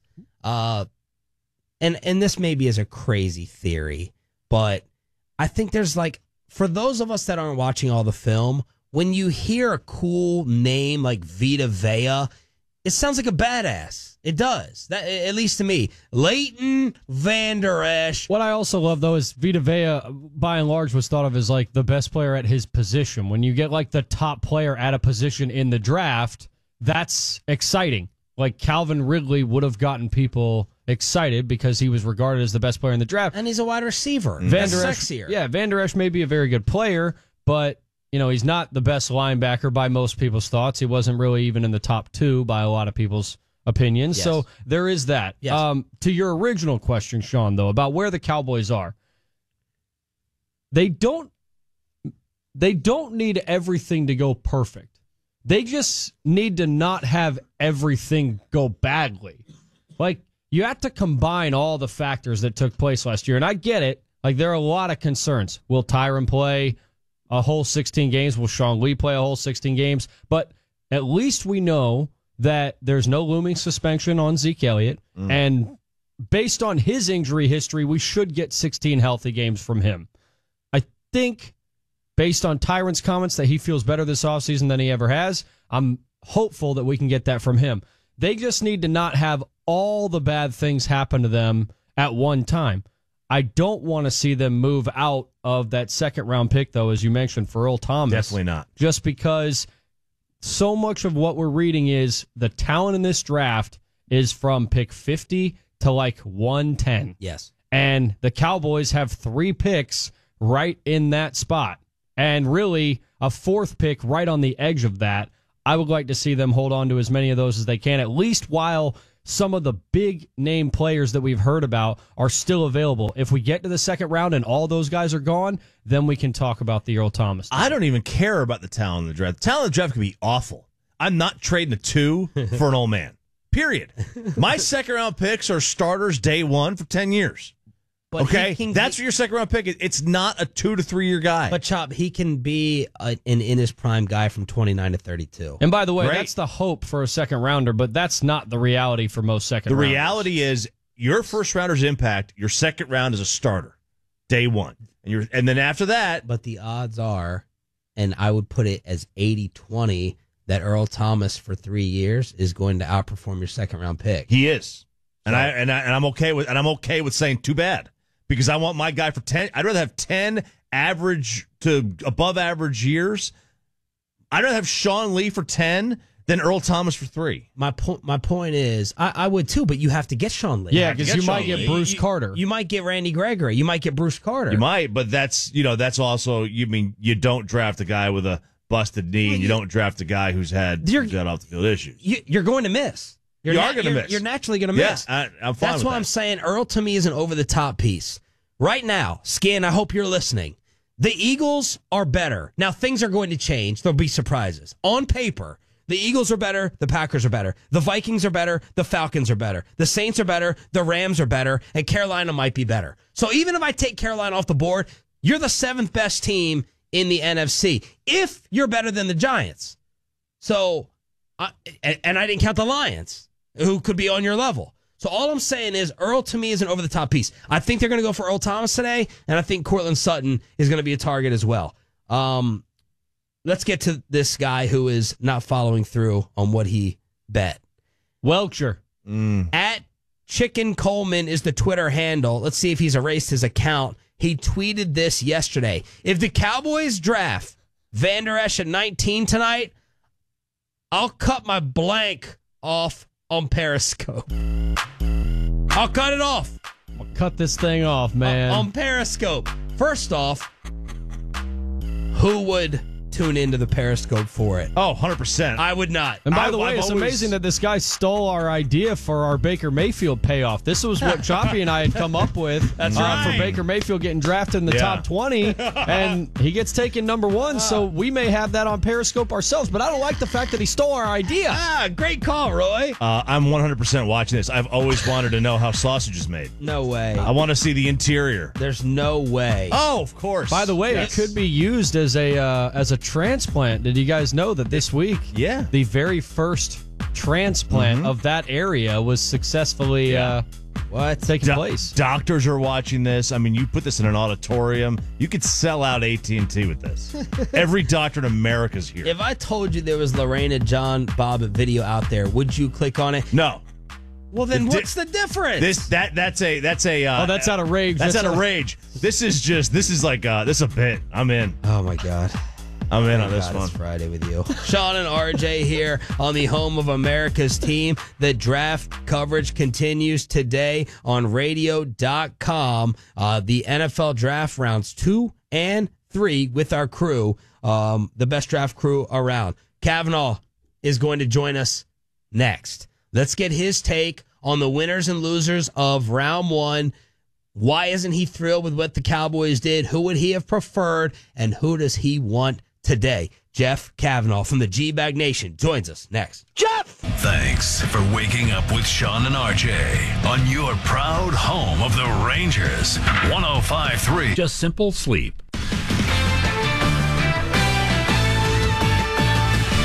This is Boomer Esiason with the CBS Sports Minute, brought to you by Cintas, a trusted partner of businesses everywhere. Cintas, ready for the workday. One of the most accomplished and most inspirational linebacker prospects was not selected last night in Arlington, and still questionable where or whether Shaquem Griffin will be drafted tonight or tomorrow. Scouts were dazzled by Griffin's stunning 4.38 40-yard dash and his 20 reps bench pressing 225 pounds. They know all about his exploits at UCF, where he earned a national championship ring. What gives NFL personnel folks pause is that Griffin's left hand was amputated at age 4 due to a birth defect. I don't have a chip on my shoulder, Griffin says. I have chips. I have a bag of chips. Everyone else can have a chip. I need more than that. I think any team that selects this kid will be doing themselves a service and their fan base and their locker room. So we're going to see which team is bold enough to cash in on those chips. I'm Boomer Esiason.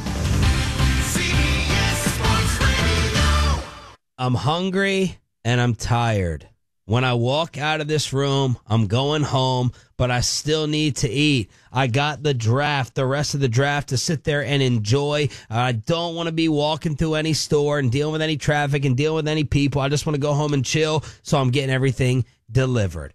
I don't know what I'm going to get yet, but it's coming to my front doorstep because of Albertsons and Tom Thumb, the official supermarket and pharmacy of the Dallas Cowboys. They have everything freshly pre-cut. So if I decide to throw something on the grill and I want to have maybe some vegetables to go along with the fajitas, or if I want to sit there and have some fruit, I'm not getting the whole watermelon and cutting it up. I don't have the energy for that today. Everything, whether it is the fruit, the vegetables, it is prepared, pre-cut for you, so you don't have to waste your time doing it. You can enjoy the rest of the football coverage. And Albertsons and Tom Thumb right now through their websites now deliver groceries right to your house.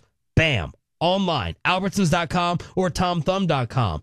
I can fortunately go to my history, so I don't have to go through each and every aisle, which is available to you, but I can go by history to get the things that I already love the most. do the same thing. Same-day delivery to start your weekend so you can enjoy all the rest of this football coverage. Try it for free with the delivery at Albertsons.com or TomThumb.com. Albertsons and Tom Thumb, the official supermarket and pharmacy of the Dallas Cowboys. The FIFA World Cup on Fox may be happening halfway around the world, but you're connected to it. It's in your DNA. Perhaps you've heard of the brilliance of Ronaldo. Ronaldo, magnificent. Would you become an even bigger fan if you knew part of your DNA originated in Portugal? Right in front and it's dead. Or maybe your DNA connects you to Argentina, where Messi is a national hero. And it's Messi, 3-0 Argentina. So this summer, root for your roots. Watch the FIFA World Cup on Fox, and let Fox broadcast sponsor 23andMe help you find your team. I never thought the Simpsons ride at Springfield would make my mom so fun and adventurous. I never thought I'd be inches away from a Hungarian horntail dragon. I never thought confronting a horde of bloodthirsty walkers would be this thrilling. If you haven't been to Universal Studios Hollywood lately, come see what you've been missing. Plan your visit online and save at universalstudioshollywood.com. Restrictions apply. Planning a road trip with growing kids? Trust a growing kid like me. Finding route for summer fun. Make sure to have drinks, snacks, and a car seat that's really cozy. Finding nearest Target store. Growing kids? Save 30% on the Graco Extended 2-Fit Convertible Car Seat at Target. Plus save 20% when you trade in your old car seat at Target. Be ready for summer travel with growing children. Save during the car seat trade-in event at Target, April 22nd through May 5th. Exclusions may apply. See store for details. Hey, everybody, it's Ben from the Ben and Skin Show. Our show can be heard weekdays from 3 to 7 right here on 105.3 The Fan. Somehow we've tricked these guys at 105.3 The Fan into hiring us, and the listeners we love most are the ones who turn it on and leave it on. Sean and RJ in the morning, G-Bag Nation in the afternoon, ride home with Ben and Skin, and enjoy that nightcap with the KNC Masterpiece. And if you see KT and Shippy out there, just remind them, me and Skin are the stars of this show and to know their place. So enjoy all the sports on 105.3 The Fan. No one covers the Dallas Cowboys better than your home of America's team. With our insiders of Mike Fisher, Bryant Broaddus, and Mickey Spagnola, we'll get you the news more quickly, but more importantly, right. Your home of the Dallas Cowboys is 105.3 The Fan. I wasn't prepared to be a caregiver to Mom. I had no idea how hard it would be and what I would need to know. Things I never thought of, like how to improve her mood and ways for me to stay positive. Luckily, I found the Caregiving Resource Center from AARP. It had articles about the basics, but also information about the hurdles I was facing. Caregiving Resource Center at aarp.org/caregiving. Articles, tips, and tools to help you both care for your loved one and care for yourself. Brought to you by AARP and the Ad Council. DFW Sports Station 105.3 The Fan, home of the Cowboys, brought to you by Frontline. Let's talk more about the first day of the NFL draft for your boys with Jeff Cavanaugh. Today. This is the exclusive home of your Rangers, 105.3 The Fan, KRLD FM HD1, Dallas-Fort Worth. Never ever quit, guys. Let's go. From Brad Sullivan's DreamLending.com studios, turn it on, leave it on, with Sean and RJ, right here on The Fan. Hey, Coach. Congratulations, man. Thank you so much. We are really excited. I am completely speechless right now. Well, it's a great day for you, but it's a great day for us, too, and can't wait to get to work. You ready to go? I'm so ready. Let's go. There's part of the secret phone call. Jason Garrett, Jerry Jones, Rob Marinelli. Hey, stud. Hey, stud. We got off track. I was supposed to play it there. Do you want me to play the whole thing here before Cavanaugh, or you want to do it at 8:40? Let's do it at 8:40. 8:40. Yeah. We'll think about it. Let's scratch Cavanaugh. No? All right. Jeff, did you hear that? Hey, studs. Oh, hey, studs. How you doing? That's not as... I vote to scratch Cavanaugh as well. No, we're going to put you to work. Yeah, because he wants to go play Fortnite. That's why. Right. Did you go home? Did you go home and play Fortnite? No, I went home to the ladies' house. Oh. Okay. And how was that? We had a great time consummating the Vander Esch pick. Oh, nice. All right. So you played Fortnite. Take us through the draft. Take us through the Cowboys. Actually, you know what? Let's start there. Vander Esch, the way it all played out, you and KT would have preferred Harold Landry. Maybe there's an injury there. Just take us through what happened in 19. I think what happened at 19 is the same thing that happened at, 27, 28 last year. where they sort of put themselves in the spot that I don't love, where they were pretty much going to pick a linebacker. I feel like they were pretty much they were zoomed in on that. That was going to be their pick. And when it got to them and the guy that they wanted got to them, I think it was an easy pick for them. So the way that we have evaluated players, it really doesn't matter because it's what the Cowboys think. And they took the top player on their board. They took a player at the biggest position in need. My biggest problem is that they had such a big need at linebacker to where that was kind of what they had to do. But, you know, you've heard all of us talk about Vander Esch before. I love Dane's perspective on it, on just how young he is as a football player, how the athleticism gives him a really high ceiling. So it's not the pick that I would have made, but it's not one that I'll kill like Taco last year. It's one that hopefully they can develop him the way that somebody was going to, and he can be as good as his physical traits say that he can be. So you feel better about this pick than Taco? Yeah. We had Vander Esch as a second-round. We had Taco as a borderline second-round player. So, yeah, I think he's a better player today than Taco was coming in. And he's an elite athlete for linebacker. Taco's an average athlete with long arms. That's what they loved.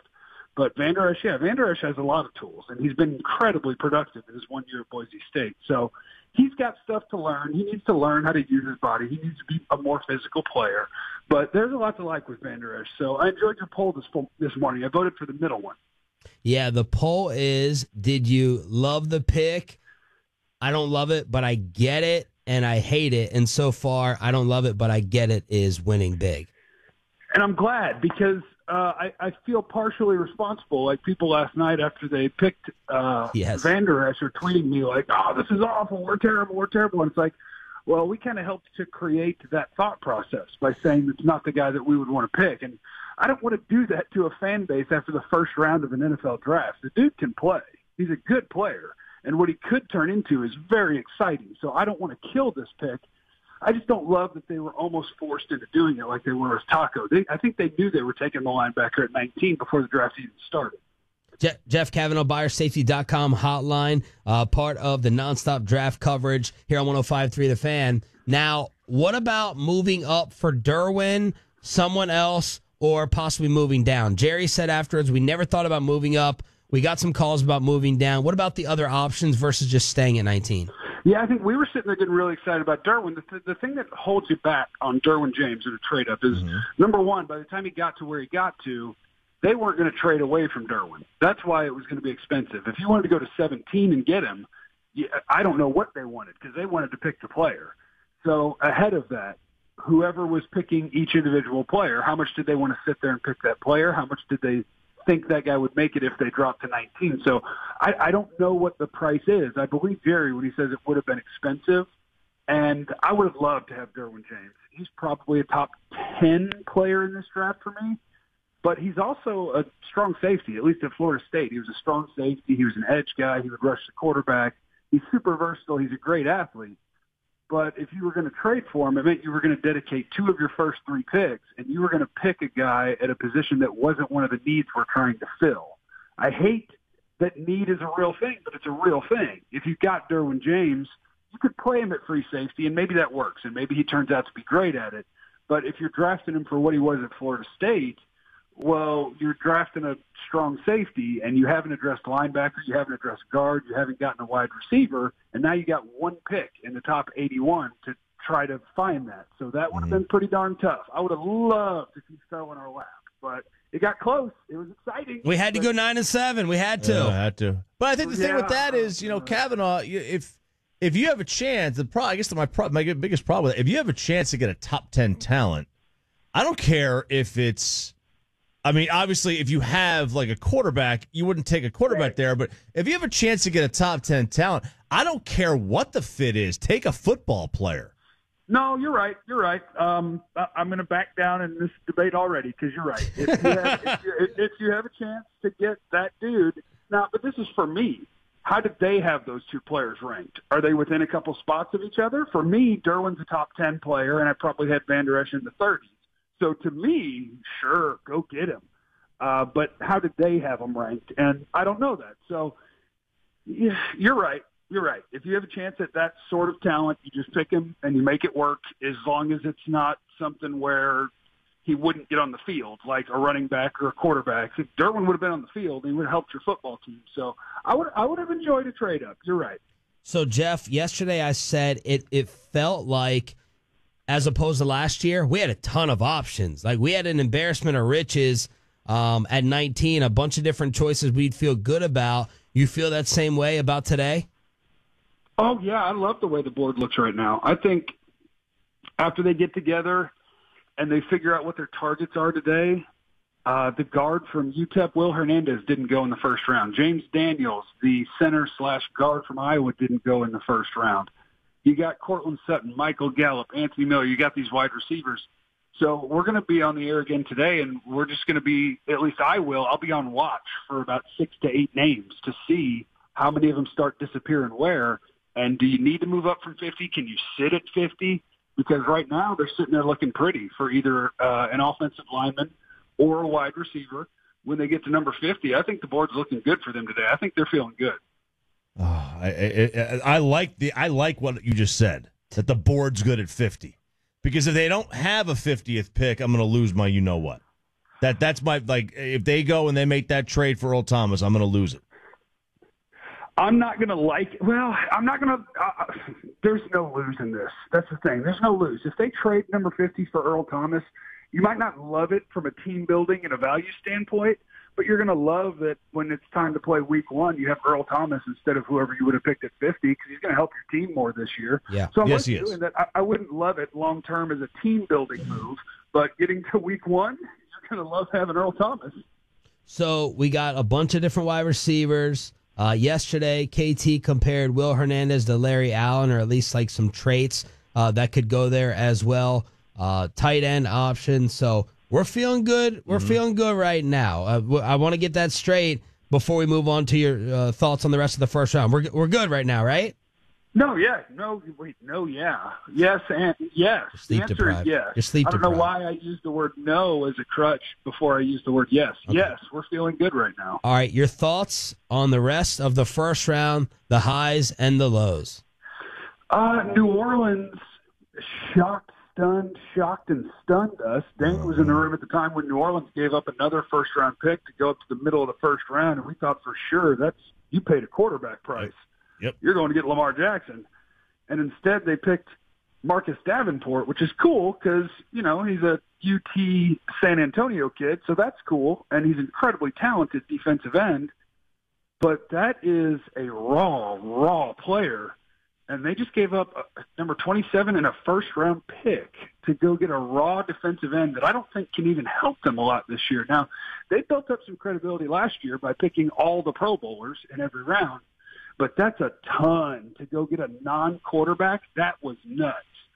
The Raiders at 15 made the worst pick in the draft, but we knew somebody was going to do it. So enjoy Colton Miller. He is this year's Eric Flowers. He can't play. He can't block. He's not good. And they picked him at number 15 overall because he's an awesome athlete. He's 6'9". Woo! Go get him, Raiders. Oh, it's tall. Yeah, it's tall. Very Yeah, tall. good wingspan. Yeah, a lot of wingspan. Ask Josh Rosen how well that wingspan works. He's got a couple concussions because of Colton Miller.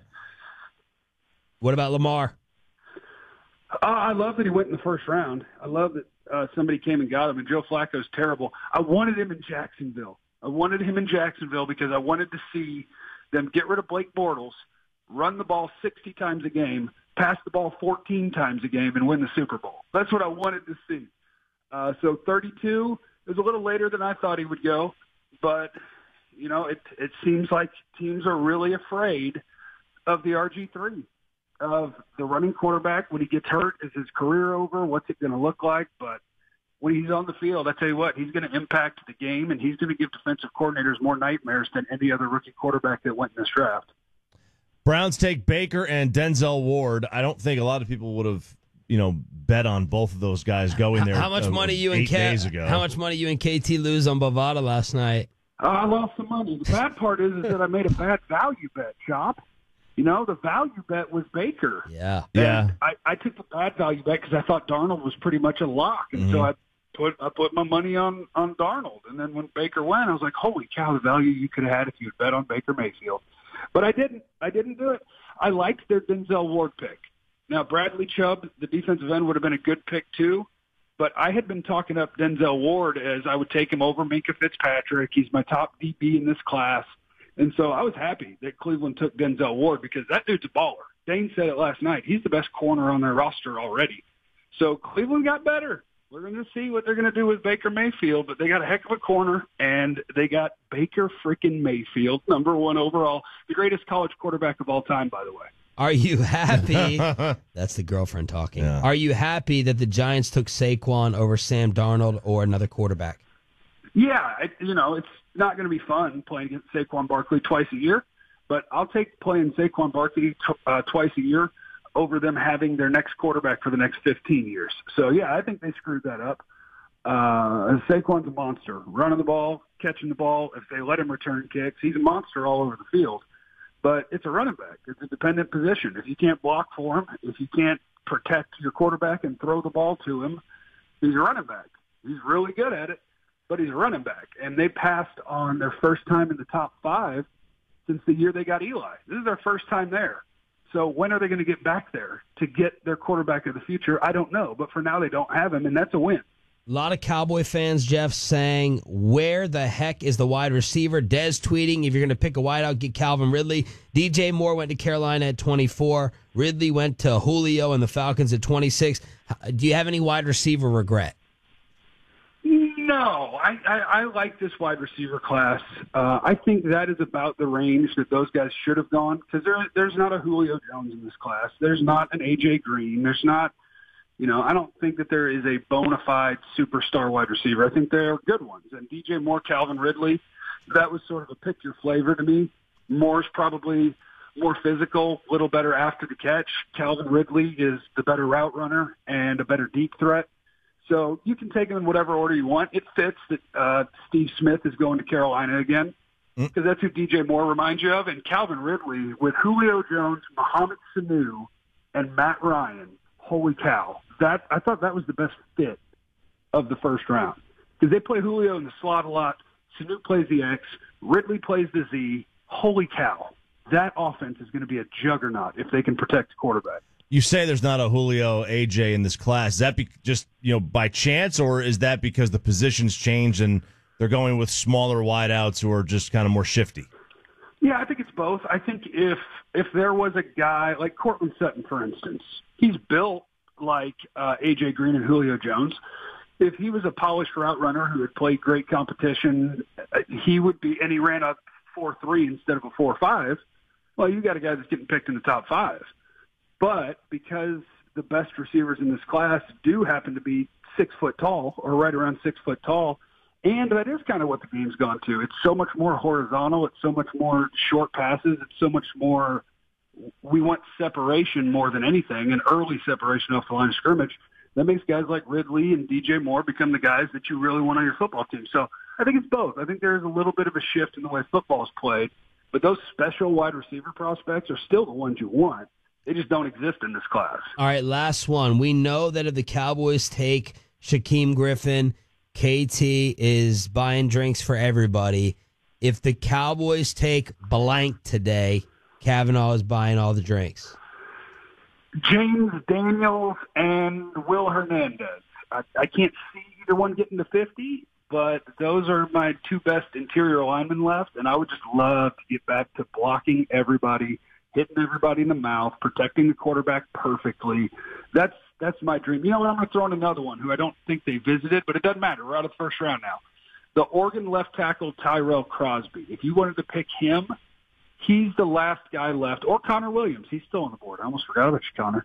So there's 4 linemen to me that I want to keep an eye on because any one of those 4 is an instant starter and an instant upgrade to your offensive line. And then I didn't have to use number 19, which is what I was trying to get him to do. But if you can get one of those 4 guys to make it all the way to 50 and you can plug them in, well, suddenly you're right back in the conversation of best offensive line in football, and you can make Cam Fleming a swing tackle, which is what you want, so you don't have a Chaz Green situation if Tyron's back jacks up. So I'm looking at the offensive linemen. Wide receivers, Anthony Miller out of Memphis, Michael Gallup, Colorado State, Cortland Sutton, if any of them made it to 50. So that's what I mean when I say it's setting up pretty well. I've got 7 guys that I want to get to number 50. Will one of them get there? Probably. Do they value them the same that I do? I don't know. But they're going to have a name that they really like make it to 50. Great job. Thank you. Love you. Great job last night, Sean. Thank you, Jeff. Great job to Ted. Great job to Tim. Everybody but Fish, I thought did a great job. Fish did much better in the post show with KT than he did with us. That was my analysis. Yeah, I thought I think Fish does a great job all the time. I forgot about his likability scores. I want to align myself with Fish. It was a great job by Fish last night. Great job by everybody. Thank you, Jeffrey. I was just I was passing to LeBron and KD. It was easy. Passing to LeBron and KD. Sit back, do the work, and they do. Jeff and Cat. Wouldn't you have been LeBron, though? No. I'm going to count LeBron as a scorer. How many assists did you have last night? Oh, my God. Oh, man. Like 50, 52 assists. Like Oscar Robertson. Man, you're like dimes. The NBA 2K team. Yeah. Jeffrey Cavanaugh today, G-Bag, and more draft coverage on radio.com. Troy, what's coming up in trending? Coming up next and what's trending in DFW. Who was the winner in the NFL draft last night in regards to television ratings? We'll have that for DFW. And speaking of television, 105.3 The Fan. Coming to a TV near you. Big time improvements, including easier to use for small-handed morning hosts. Download the Fan's all-new radio.com app so you can turn it on, leave. Let's say you just bought a house. Bad news is, you're one step closer to becoming your parents. Soon you'll have a separate fridge in the basement where extra groceries are exiled forever. Remember that frozen lasagna? Of course you don't. It's been down there since 2008. Good news is, it's easy to bundle home and auto through Progressive and save on your car insurance. Piece of cake. Behind the lasagna. It's very old. Progressive Casualty Insurance Company, affiliates, and other insurers. Discount not available in all states or situation. Hey, Tolos, Roy White here. RJ Choppy and I are going to be challenging a couple of high school girls tomorrow night at halftime of the Professional Ultimate Game. That's right, the Dallas Roughnecks are the Professional Ultimate Frisbee team here in DFW, and they're playing tomorrow night at 7 p.m. in the Colony at the 5-Star Soccer Complex. If you're not familiar with Ultimate Frisbee, it's a very fast-paced game. Football meets soccer with a Frisbee. Pretty simple. Ultimate, the fastest growing collegiate sport and recognized by the Olympic Committee as eligible for the next Olympic Games. It's being played right here in DFW. I've been to a game before. They are an absolute blast. Fun for the whole family. You got a bounce house, games for the kids, free swag. Oh, yeah. Beer and wine for the adults, and it's really cheap, too. Not those normal prices you're going to pay somewhere else like AT&T Stadium. Find out more at DallasRoughnecks.com. Come out to see if RJ and I are better than high school girls at Ultimate Frisbee. We're probably going to get our butts kicked. That's going on tomorrow night, 7 o'clock at the 5-Star Soccer Complex in the Colony, right behind top. The FIFA World Cup on Fox may be happening halfway around the world, but you're connected to it. It's in your DNA. Perhaps you've heard of the brilliance of Ronaldo. Magnificent. Would you become an even bigger fan if you knew part of your DNA originated in Portugal? Right in front and it's dead. Or maybe your DNA connects you to Argentina, where Messi is a national hero. And it's Messi, 3-0 Argentina. So this summer, root for your roots. Watch the FIFA World Cup on Fox, and let Fox broadcast sponsor 23andMe help you find your team. I never thought I'd get to cast a spell in Hogsmeade. I never knew what 120 miles per hour felt like until Fast and Furious Supercharged. I never thought coming face to face with a hungry T-Rex would make my dad scream so loud. And I have never felt more scared or alive. If you haven't been to Universal Studios Hollywood lately, come see what you've been missing. Plan your visit online and save at universalstudioshollywood.com. Restrictions apply. Planning a road trip with growing kids? Trust a growing kid like me. Finding route for summer fun. Make sure to have drinks, snacks, and a car seat that's really cozy. Finding nearest Target store. Growing kids? Save 30% on the Graco Extended 2-Fit Convertible Car Seat at Target. Plus save 20% when you trade in your old car seat at Target.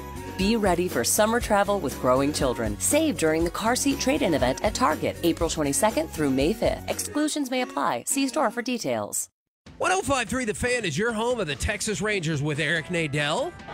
And Gallo swings and hits a moonshot to right. Goodbye. That ball is history. A no-doubter off the bat of Joey on an 0-1 pitch. Wow.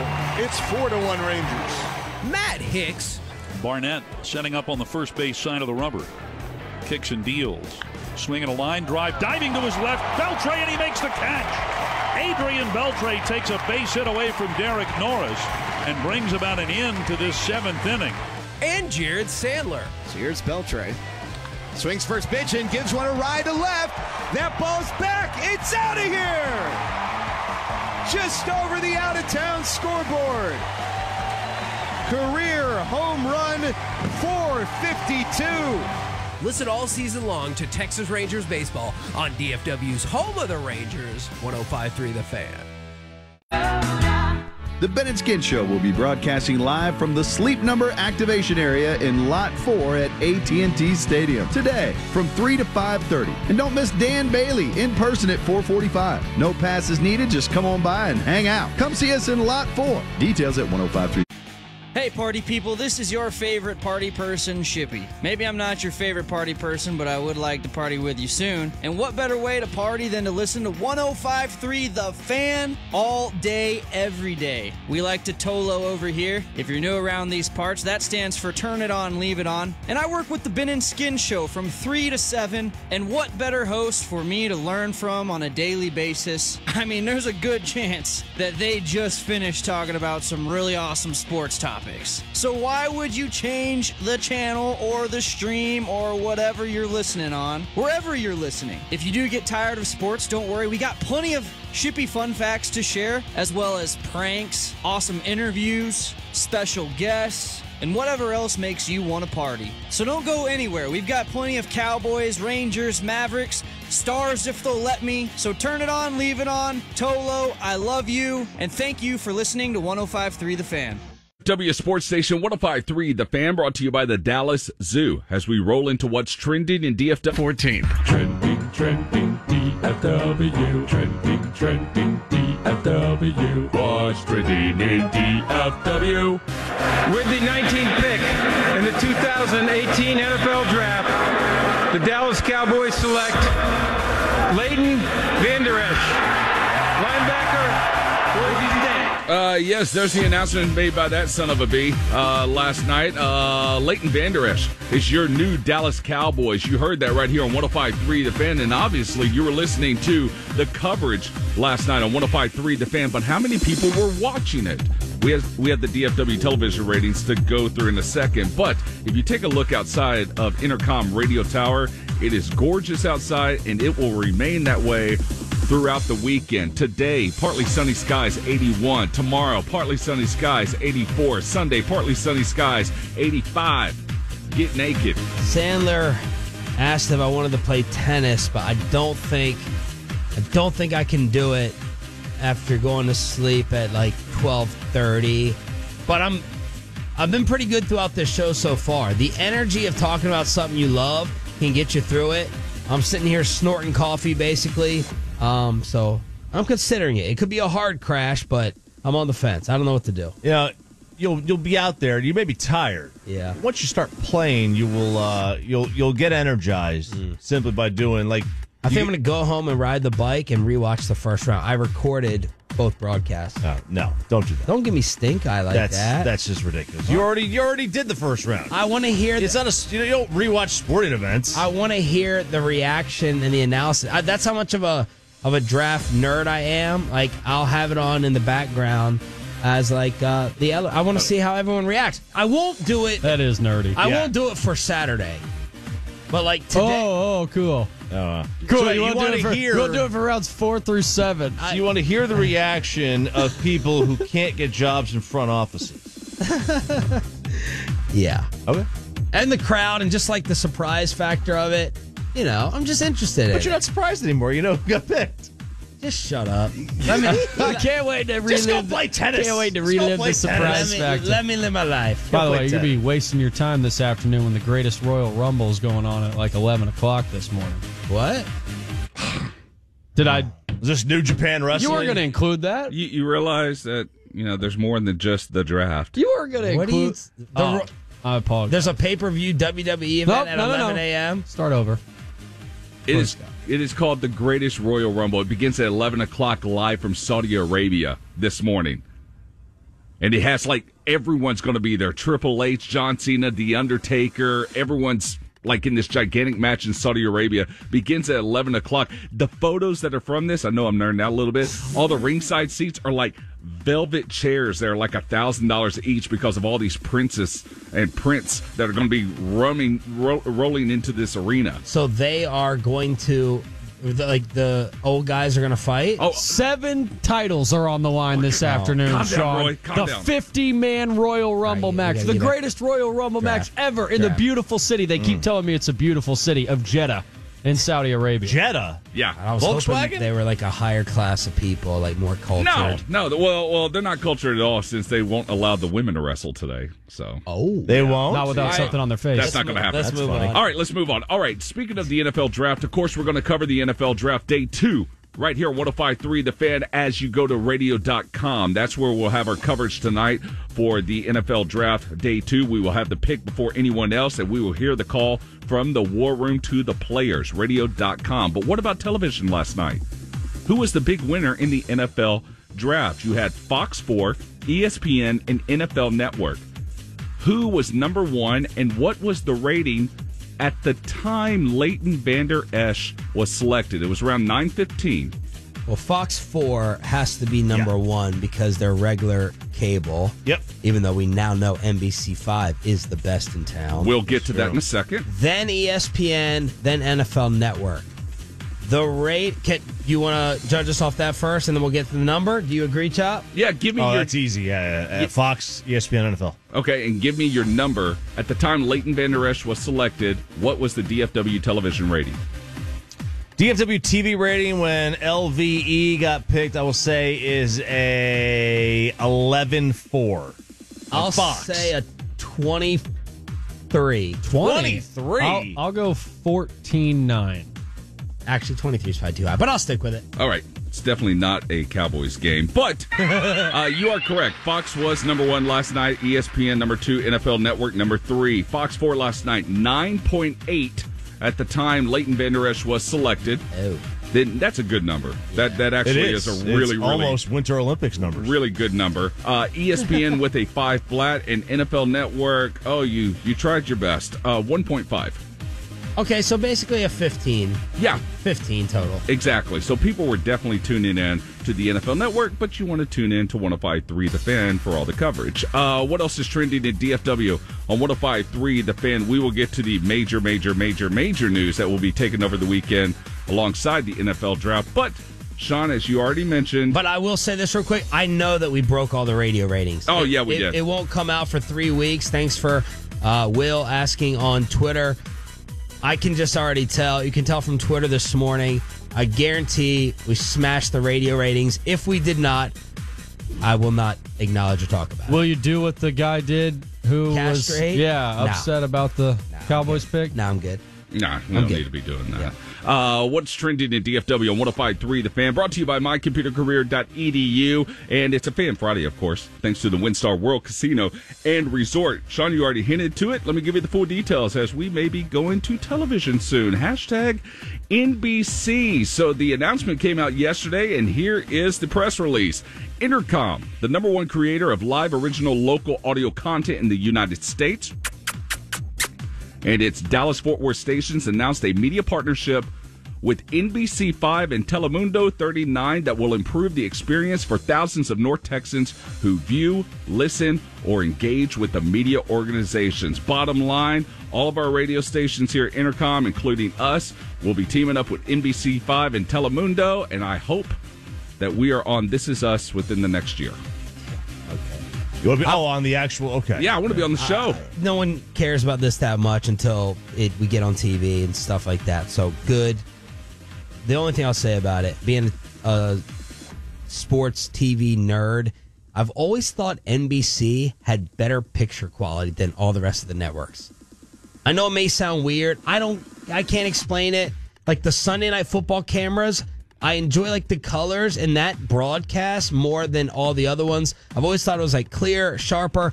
That's my sports TV broadcast journalism nerd out. So I'm happy to be now put on better pixelation. It's interesting you bring that up because for years, like for about a 10-year stretch from like 99 to like 09, like CBS had this great HD, way ahead of everybody else. And then everybody else started, they caught up. They did other things. Like Fox is still below for whatever reason. Like I don't know what it is. I just their like picture NBC's quality. picture better. Yeah. I always have. Yeah, their graphics on their Sunday Night Football are next level. So now we're gonna team up with NBC5 on a lot of things, and we may get some television time. Now you've done some TV in your past, Sean, haven't you? Not really. George Michael never pulled you into the sports machine, put you on camera. Please, he never did that. Egotistical maniac would never put anyone else on. Oh. That guy gave us faith. He was one of the greatest artists of all time. Different guy. Different guy. This My is bad. The original Sports Center. Also, what's trending in DFW Rest in peace. on 105.3 The Fan. We're not only the home of the Cowboys, but also the Rangers. Hashtag Rangers. They open up a 3-game series tonight against the Blue Jays in Canada. Mike Minor takes the hill tonight against Marcus Stroman. And the NFL draft is going to be... All right. We're going to have that on the Fan. Yeah. NFLdraftradio.com. Either option that you want. There you go. How does it work out? I was wondering this the other day. How are the Rangers always off round 1 of the draft? That's a good question. Now that I think That's about a it. really, really good question. I'm like, are they scheduling this? Are they saying we know that Texas is football king? And hasn't it been like that, or am I crazy? Well, if you I'm look a little bit loopy and delirious. Well, right it's now. a lot of times baseball Mondays or Thursdays. A lot of times you'll see a lot of off days or day games because it's getaway day. There were a ton of day games yesterday. I think there was only one evening game in baseball yesterday. Okay. So for example, the NBA historically has taken off National Championship Monday. They have not had games on that day historically. Remember the NFL would defer to the World Series for years on Sunday Night Football? Maybe that's going on. Well, first pitch for Rangers Blue Jays happens at 6:07 right here on 105.3 The Fan. Finally, what's trending in DFW on 105.3 The Fan. Thanks to Town East Ford and Frankel & Frankel. 1-800-LAWYERS. If you've been involved in an accident, it's not your fault. You want to call the strong army of attorneys ready to fight for you today. That would be Frankel & Frankel. 1-800-LAWYERS, hashtag FrankelFirm.com. The NFL draft will be talked about all weekend. This will be watched all weekend. Hashtag Infinity War. Should we bow? Yeah, he's a king. Seems like I'm always thanking you for something. What are you doing? We don't do that here. So I went ahead and just checked out North Park AMC just to see how many times they're showing Infinity War today, because they have different screens, regular screens, Dolby, IMAX. Not many times today. 27. Dang. 27 times in one day. This movie is going to be huge. Roy put us on a homework assignment yesterday. He's like, one of us should have to watch this by Monday. He put that type of urgency on it. Sunday. I'm watching it Sunday. Oh, there you go. All right. Well, there you go. Movie review on Monday or Tuesday next week. Do you have any idea? I have no idea. No I'm idea. movie dumb. I haven't been to the movies since... I love going to the movies. Slumdog Millionaire? What? Millionaire. An autobiography. Shut. I love going to the movies. But I have no idea what this is about. Yeah, it's how are you not more into comics and stuff because you're a kid or superhero? I don't know what they talking about, man. Just made it back in. Shout out to everybody that's in the chat box. You guys know how it goes, man. Salute. Hey, it is what it is. What it is. It is what it is. Let's get this thing going back. Cowboys Nation, one way or another. We got a whole lot of things we can go pick up with the 50th pick. I'm going to say this again. I don't mind Vander Esch on the team. I would just like him better. It would have felt better if he was with the 50th pick. The Dallas Cowboys select Vander Esch. But, it's spilled milk now. He's on our team. We got to fall in love with him somehow, some way. Yeah, I do know a lot of people saying Vander trash and all this stuff. Kid is young. Let him get a chance to play. So we're not going to give him a nickname or anything like that. We're just going to let him play. We're just going to let the young brother play. Is how it goes. Shout out to D. Wilson. Casa. Hey, man, I've been going back and forth with you, man, Casa. Casa Moolah. You must got that moolah. Ty Tice. We don't have a be great at the wide receiver, just good. Yeah, we don't have to be great. Remember, this is from Casamula. Remember, guys, that the top 5 or whatever the top diva receivers, they don't win Super Bowl. So, I mean, the philosophy is still the same. It's defense. It's a defensive pick. You got Rob Marinelli. He was 8th overall in defense. Is he better than Hitch? No, not at this point. I'm talking about Anthony Hitchen. You know, is he better than a Damian Wilson? We don't know. You know what I'm saying? Did he play in the Mountain West? Yes. You know, so and I'm talking about late to Vander Esch. So all we can do now is sit back, maybe grab you a glass of champagne, or if you drink that yak, and every time he does a big play, we're gonna be out there saying LVE. LVE, LVE. We're going to be saying that, you know. Hopefully we can say that this year. But far as, and I'm talking about the guys that were just on radio, one of the guys saying that you're going to kick Jalen Smith to the other side of the field. You're not going to do that. Jalen Smith is not going to fold up like a weak tent. Jalen Smith mentally is a strong guy. And Jalen is Jalen. You know, he's not going to sit there and say, okay, I'm going to go to the Sam. Nah, Jalen gonna fight for that middle linebacker position, and like I said before, middle linebacker position have a lot of things. They got to call the gaps, they got to shed blocks, and I don't see that a lot in Lathan Vander Esch. He doesn't, you know. Now I did see that we had 146 tackles, something like that. I mean, that's cool and all, but that's Boise. It's Boise, you know.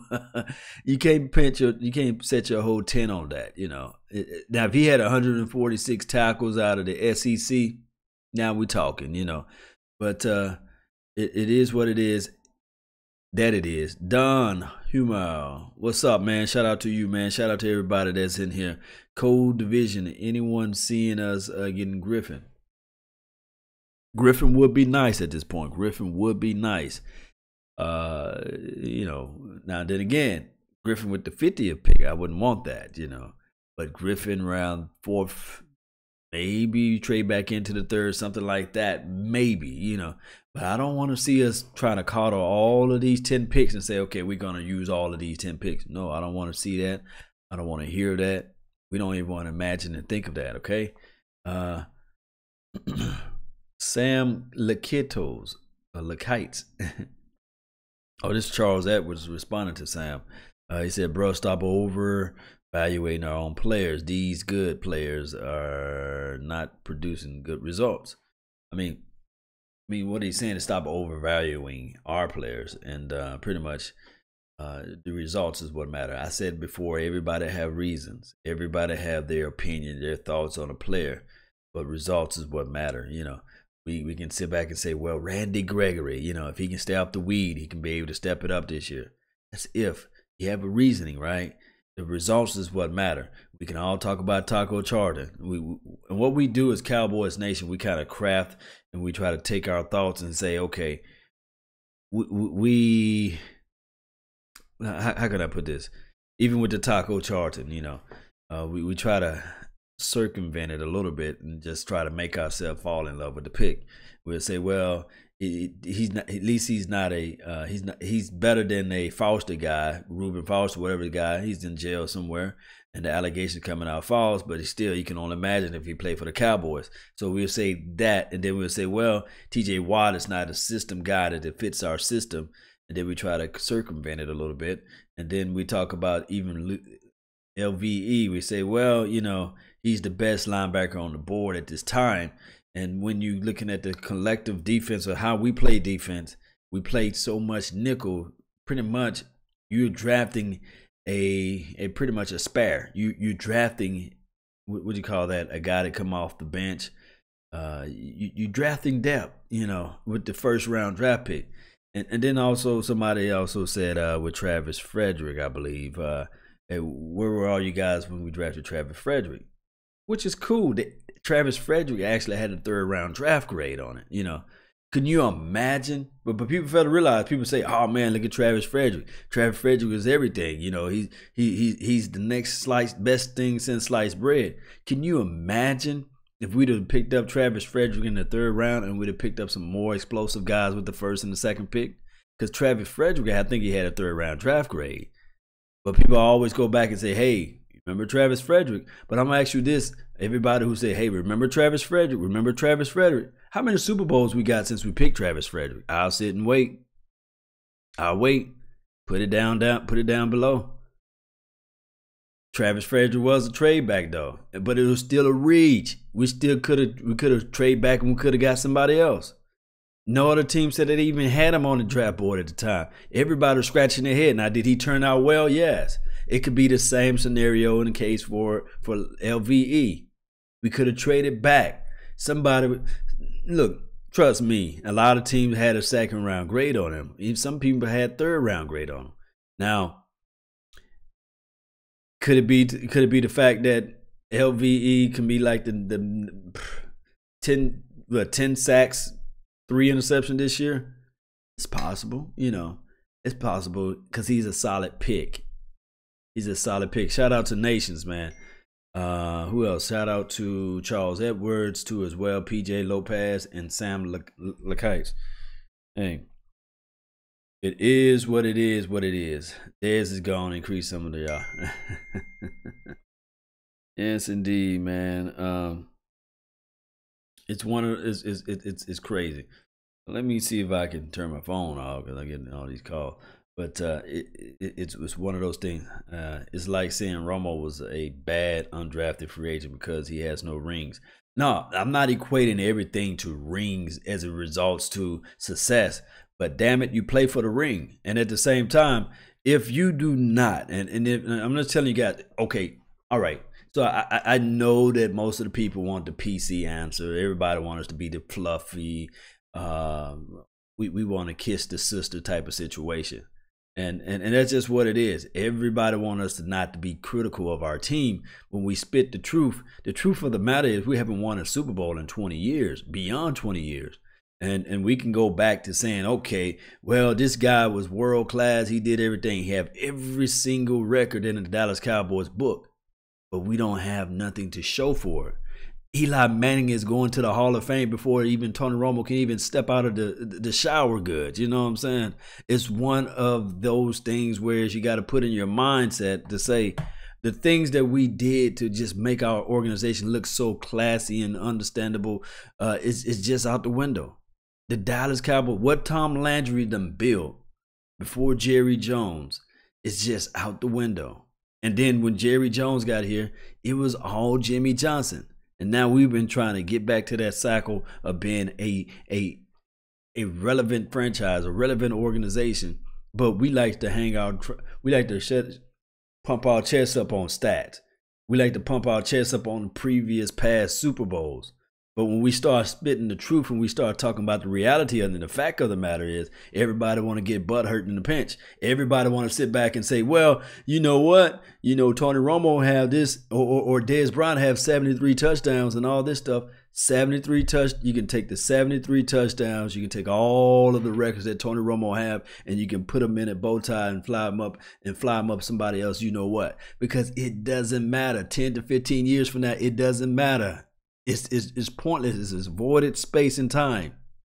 When you have the Philadelphia Eagles who took a 2nd-year coach and said, you know what? We going all the way because they GM, their owner's not into the mix. It's about winning with them. See, they traded out of the 1st round. Pay attention to the Philadelphia Eagles. They use analytics. We don't use analytics. We use feelings. We want to go out there and we say, okay, we're going to draft a player that we know for sure that we play 80% nickel. We're going to draft a player that we play 2 linebackers out there.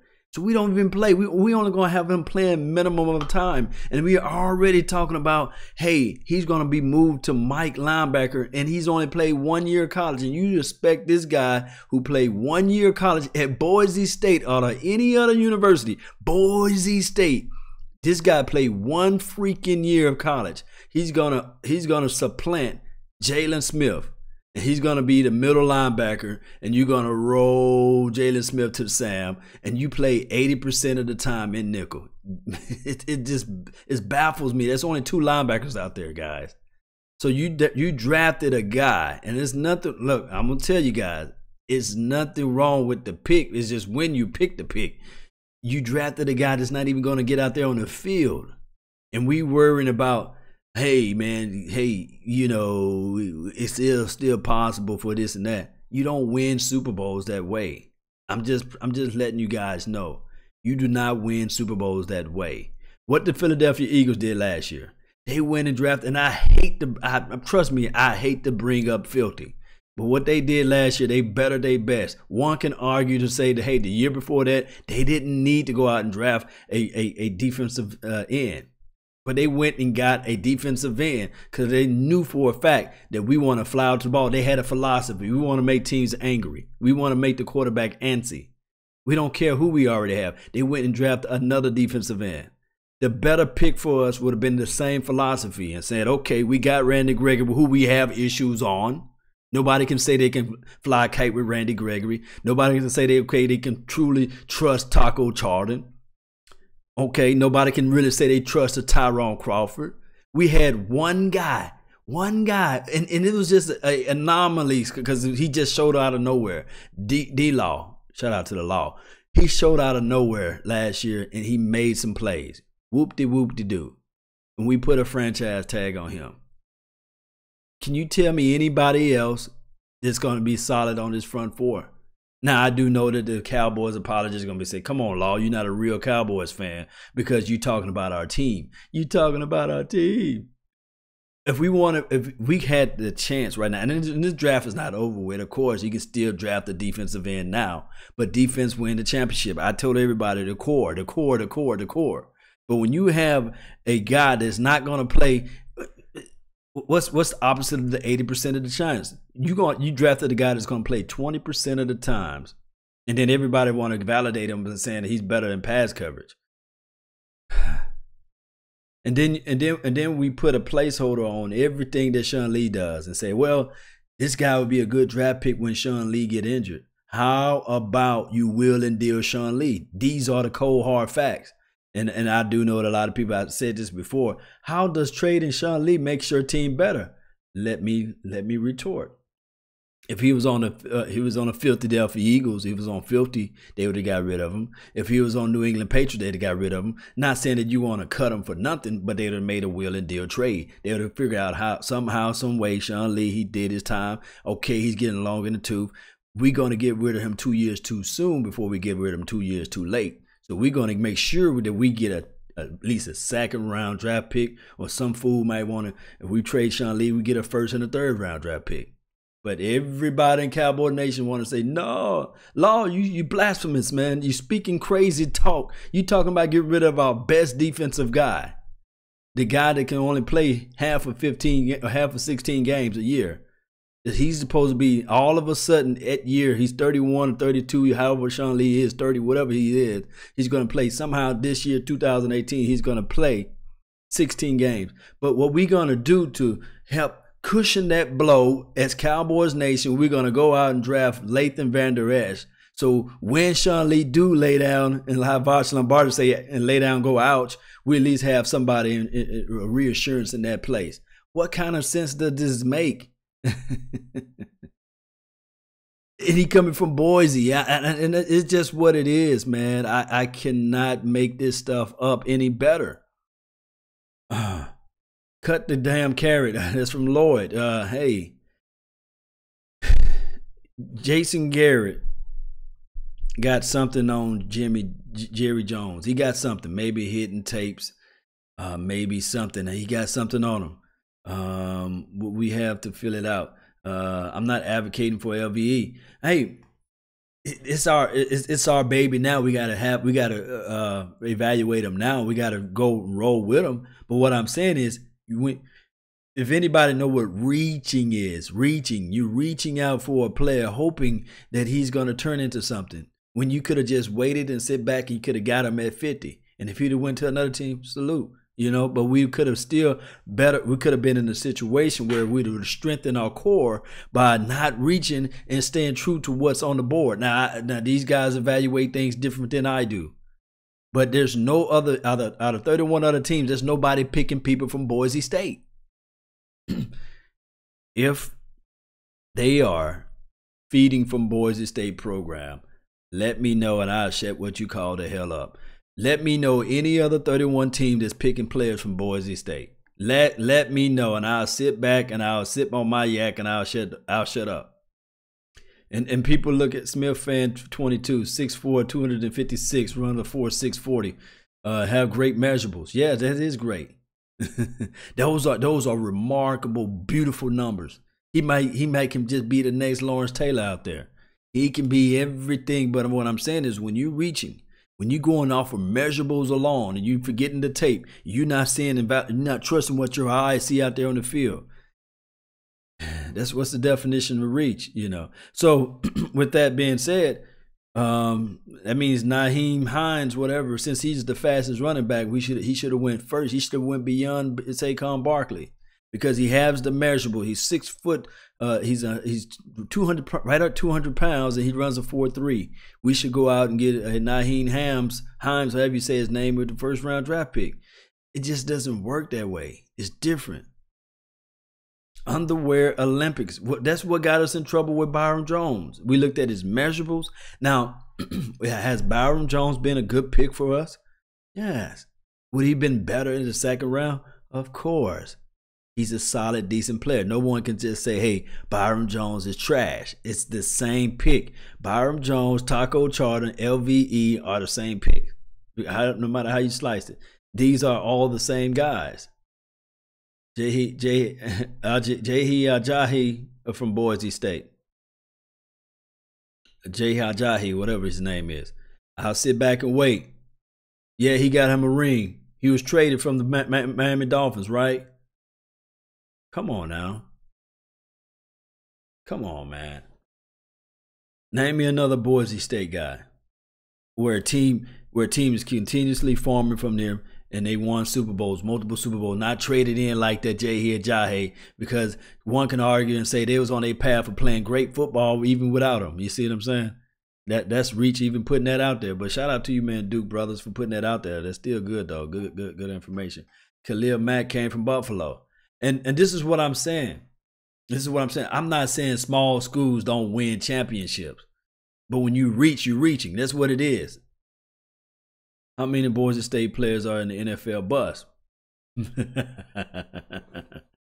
Not many. Yeah, what's going to brother? But yeah, it is what it is. Let me see what these guys talking about now, man. Let me see what they.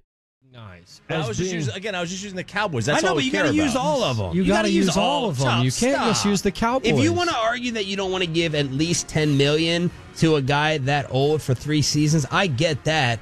But I'll bet anything I have over the next 3 seasons, Earl Thomas will be better than who they're going to take at 50. Oh, there's a 100% chance Earl Thomas is better than who they would take at 50 for the next 2-3 seasons. Yes. There's a 100% chance.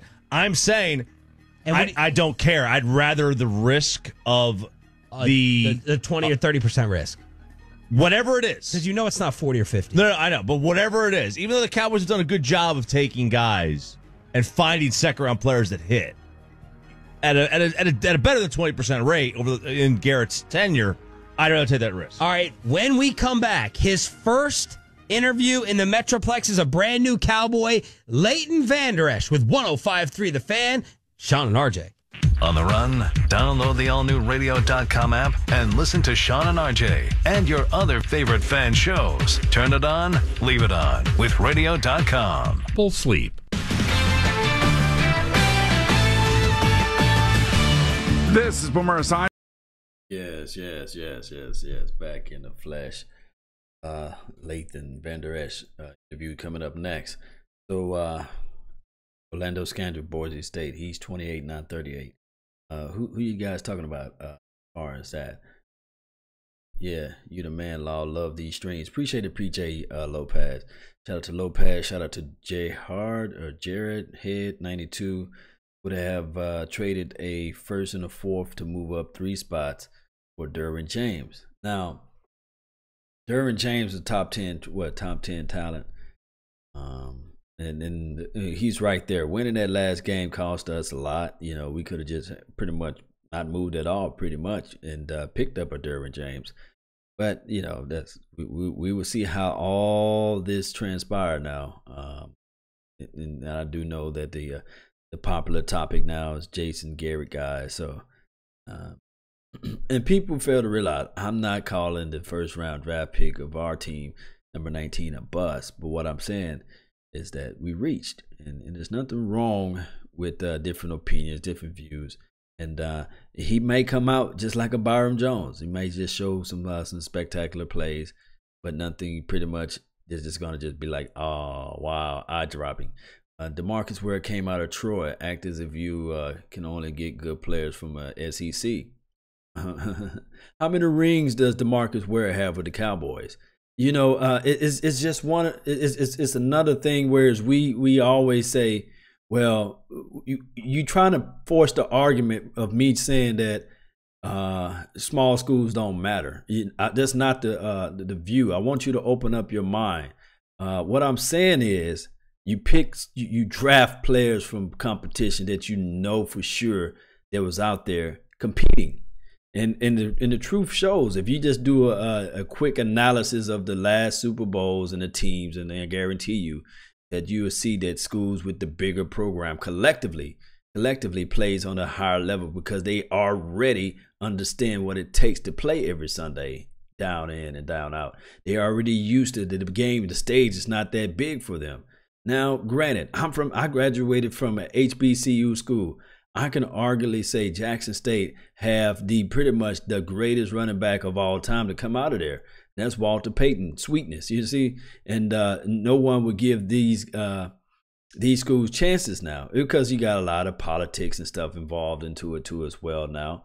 But what I'm saying is with this too as well is that don't put words in my mouth where I'm saying that, hey, the smaller school programs, you don't get good players. Look, Mississippi Valley, you had Jerry Rice. You had, like I said, Walter Payton come out of Jackson State. You had Randy Moss, for crying out loud, come out of Marshall. So it's not that me trying to say that small schools doesn't matter. But what I'm saying is that at the 19th pick, you had a plethora of players that you could have went with outside of a guy from Boise State. And then on top of that, there's a little saying is that, hey, when you go back to the well when the water is wet, not when it's dry. And history shows that, hey, the last few picks that we did get from Boise didn't pan out pretty well. So the farming system that we use is not the best. Come on, Law. It's a team sport as good as where it is. We need to have great pieces around him to win the Super Bowl. Now, Cleveland Brown, I want to educate everybody on this aspect. I'm not saying that the reason why we don't have the reason why we don't have Super Bowl is because we're not picking guys from bigger programs and bigger schools. What I'm saying is that with the Dallas Cowboys, we get so fixated on a certain school and we just sit there and we pick from that school. We have to figure out a way. It's been since 2001 that the Dallas Cowboys have not picked any player from the Alabama SEC program. So what's that correlates from here is I'm not saying that if you pick a guy from Alabama, of course, we had Roe McClain and he fizzled out, but I'm talking about drafting. But it's like this. What I'm saying and everything, I want everybody to understand this right here. If you continue to try to pull water out of a well water's not in that well, then you're not going to get anything from there. It's just the bottom line. I mean, we can go back and forth, on and on again about this. But at the end of the day, I'm going to be 1,000% right because we have not won anything since 1995. That's just the bottom line. The truth hurt. I know it's a tough pill to swallow, but at the end of the day, we have a philosophy with Will McClay now that is better. But I don't think that Will McClay got his hands in the mix when it comes to the first and the second round draft pick. Will McClay probably don't get a chance to really make his fingerprints and movement until like the third or the fourth and the fifth, the later round. We understand that. And I see that with this process of how the Dallas Cowboys organization operates. Now, Will McClay may have his insights on the first and second round draft picks. He might have his scouting department, his team together and everything. But from what I can see, Will McClay handprints is more towards the later rounds. That's the truth. But I know a lot of people don't want to see that. Not all Alabama players have been hits. Same with LSU. Hey, put it like this. Don't put Law Nation in a box and say, okay, Law Nation is going out here saying that you got to draft from Michigan, you got to draft from Alabama, you got to. But what I'm saying is at a collective, I'm talking about a collective viewpoint. And if you guys don't know what the word collective is, go look it up. What I'm saying is that when you try to draft a team and you crafting your team around, there's other programs outside of Boise State, basically. And what have Boise State done in the last 20 years? I don't know. But I can tell you this right here, that from that conference, they don't have anybody. Now, of course, somebody going to say, well, look at D-Law. But from that conference, you can just really say, hey, that conference is just not a dominant conference. It's like me saying that, okay, to prove everybody wrong, that I'm just going to only draft guys from HBCU schools. Come on, guys. It's not that. You have to trust what you see and evaluate with your eyes, and you don't supposed to go out there and reach. You know you had a second-round draft grade on this guy. You know that. But you just can't try to justify it and say, well, we needed this. And when you go back and say, well, we supposed to play best player available, it's just not there. I promise you it's not there. But neither here nor there. We can still go back and forth all year, and then we can go back to the 8-8, 9-7, 8-8, 8-8, and we can still say, well, it's this and that. And then 5-10 years later down the line, we say, well, there's nobody surrounded the player. That's the reason why they didn't win the Super Bowl. Come on. If we go back and look at 2007, it was a world's record of almost 11 Pro Bowlers. And I always hear this argument with Tony Romo. He never had any top 10 defense. He never had any offensive line. In 2007, he had 3 Pro Bowlers on that offensive line. He had a 1,000-yard back. Even before that, 2006, he had a Julius Jones. He had 1,000 yards. And then they went with the program of having 2 running backs with the Marion Barbarian and the number 28 guy. So, and one can argue, say too as well, Felix Jones, whatever his last name was, a reach. We didn't need to get Felix Jones at that point. But the Dallas Cowboys is known for reaching. And then at the same time, what we had a plethora of wide receivers at that. We had 2007, we had 11 Pro Bowlers. And that's all we can go back and show. We remember these players say, okay, Pro Bowl, he Pro Bowl, he Pro Bowl. That doesn't win you Super Bowl. Getting in your feelings don't win you Super Bowl. I'm just letting you guys know, man. To Sean Lee, and Sean Lee is a film junkie, and I saw that you were filming, was it your high school's games in 3rd grade? Are you one of those guys who likes to slave over film watching? Yeah, I was that dude that was videoing for the high school team, and me too, and everything when I was growing up, and I just wanted to be a part of it as soon as I could. And I mean, I couldn't play at that age yet, but I was around every chance I could get, messing around on the field with pads, helping them practice and videoing the game. So yeah, I was always around the ball. Leighton, what type of interaction did you have with the Cowboys, and did you know that they were this interested in you? Who did you meet with, and how did the discussions go before tonight? I met with everybody in the organization. I met with Jerry Jones. I met with Marinelli. Met with the GM. I met with Bloom. I met with Coach Garrett. I met with everybody, and it was just a tremendous welcome that I felt from everybody. And I honestly felt like this was the best fit for me just by coming in on that visit. And Bloom came out and worked me out at Boise State, and we went out to dinner. Like I said, I don't think it could have worked out more perfectly. Leighton Vander Esch, your newest Cowboy on the Dallas Cowboys radio network. For all the Cowboy fans who know nothing about you, they've never seen you play, tell them what type of player they're getting. A very athletic, rangy dude. I mean, I'm gonna prepare myself every single week, every single day to do the best I can do as best I possibly can on the field, watching film, making sure I know what's coming on the field before the ball's even snapped. And I mean, we got a great linebacker core now. You got Sean Lee and Jalen Smith, and you add me to that, and I mean, I feel like we're going to be a force to reckon with, and I am so pumped to play football with those guys. Leighton, I know it's rumor season, but there was some buzz coming out about a possible durability thing with your neck. Is everything in the clear with your neck? Everything's absolutely in the clear. I don't know where any of that stuff came from. I don't know. Last I checked, Mayock isn't a doctor, so I don't know. I don't know where any of that stuff come from. I'm good to go, and I'm just pumped and ready to play football. Woo! Okay, last one. Do you have any film of the 8-man football from high school that we could maybe go over at some point with you? We could do a film session. Yeah, I made a couple highlight film. We didn't even have a Huddle account when I was in high school, so I had to make my own highlight film and put it on YouTube. So yeah, there's a few clips, and I got a bunch of my games from high school that I could grab and snag real easy. Does any of it look like when you have NFL players that, like, I don't know, the high school film where you're probably 220 pounds running a 4.5 and everybody else is kind of 5'6", 140? How did it look?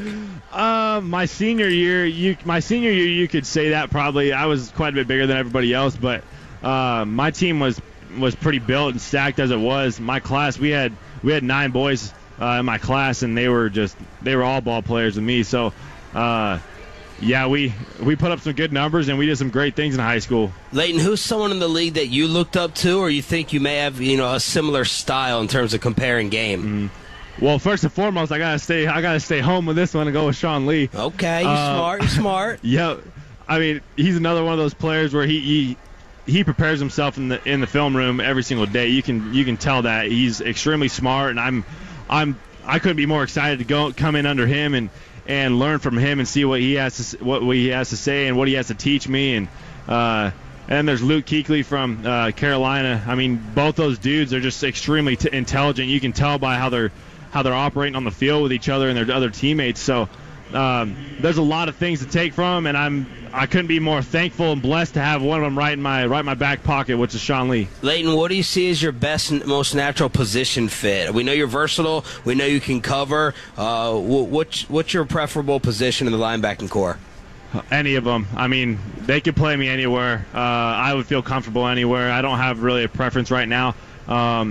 We'll see when we start getting in the playbook and running around on the field. But they can play me anywhere they want, and I'm gonna prepare myself every single week to be successful in wherever they throw me. All right, last one. As excited as you were for this interview on the home of the Cowboys, we get the secret audio with the coaching staff and Jerry Jones when they called you. Anything we need to know before we play it here? Coming up next for your fans. Have you blacked out? Did you go crazier on that than this? What do we need to know?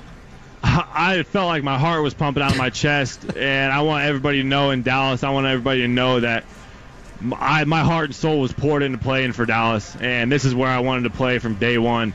So it just means that much more to me to get the opportunity to play here, and I'm not going to let them down.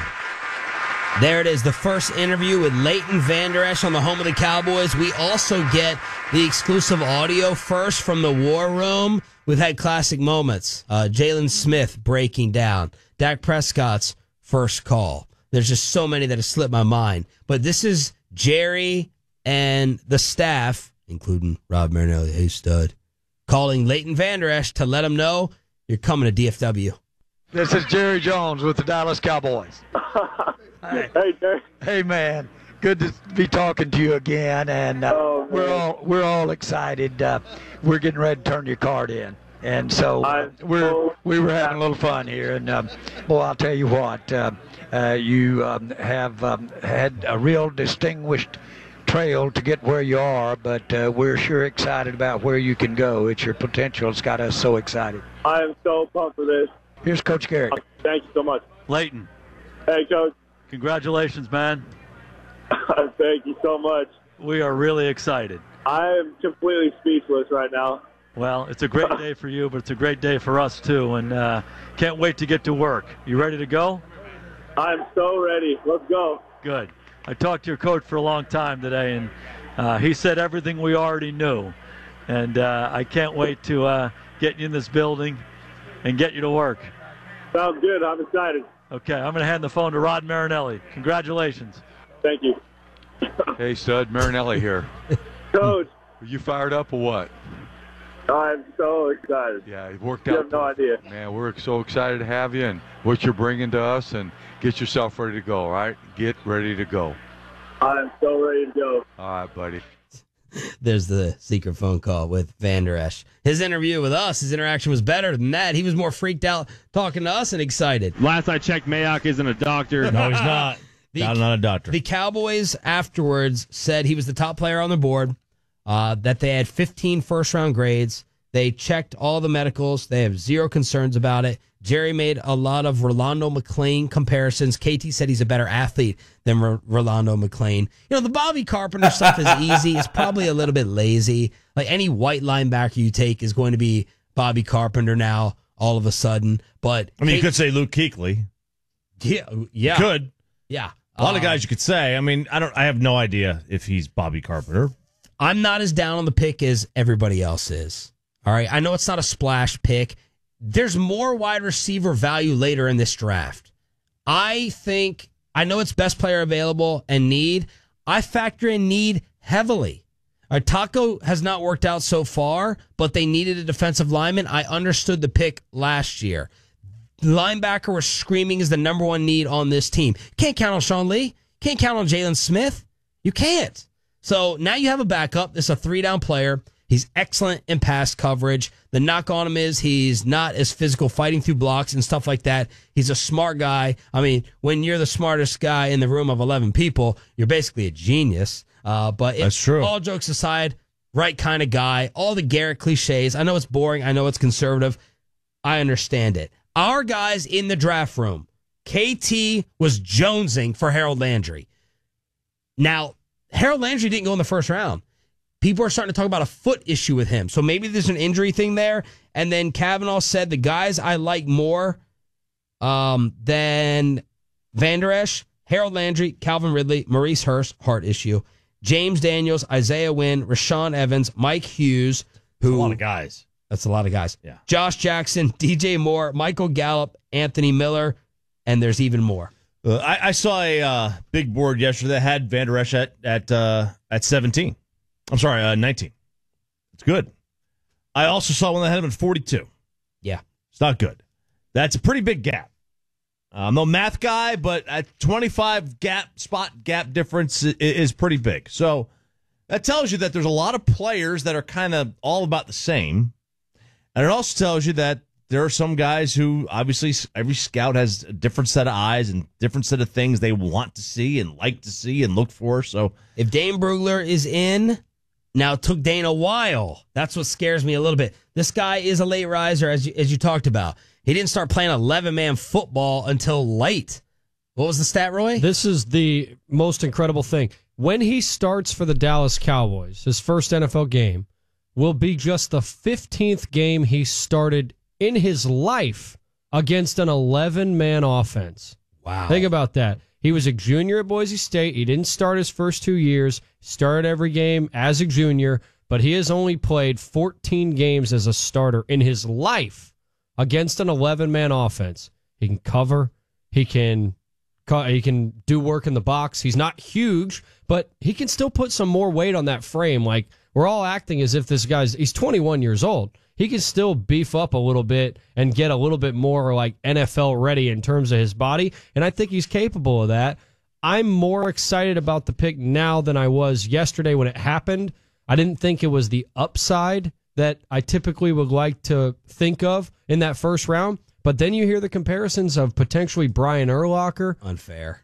Probably unfair. Yeah, that's the thing. You can't compare any of these draft picks to a Hall of Famer. To these Hall of Famers. I mean, you shouldn't. The comparison thing anyway is just too. The comparison thing anyway is just a hype thing for guys that even get compared fairly or unfairly. It's just a hype thing. But with Sean Lee guiding him and the potential, assuming to be sky high, which is what a lot of people are saying he has, I think it was a very good pick for the Cowboys. Let's get the reaction from fans. All right? You guys were out at Pluckers in Fort Worth. They brought out the recorder, the different fans in Tolos, Vander Esch to the Cowboys. What do you guys think? I'm distraught. Vander Esch. That's not what I wanted.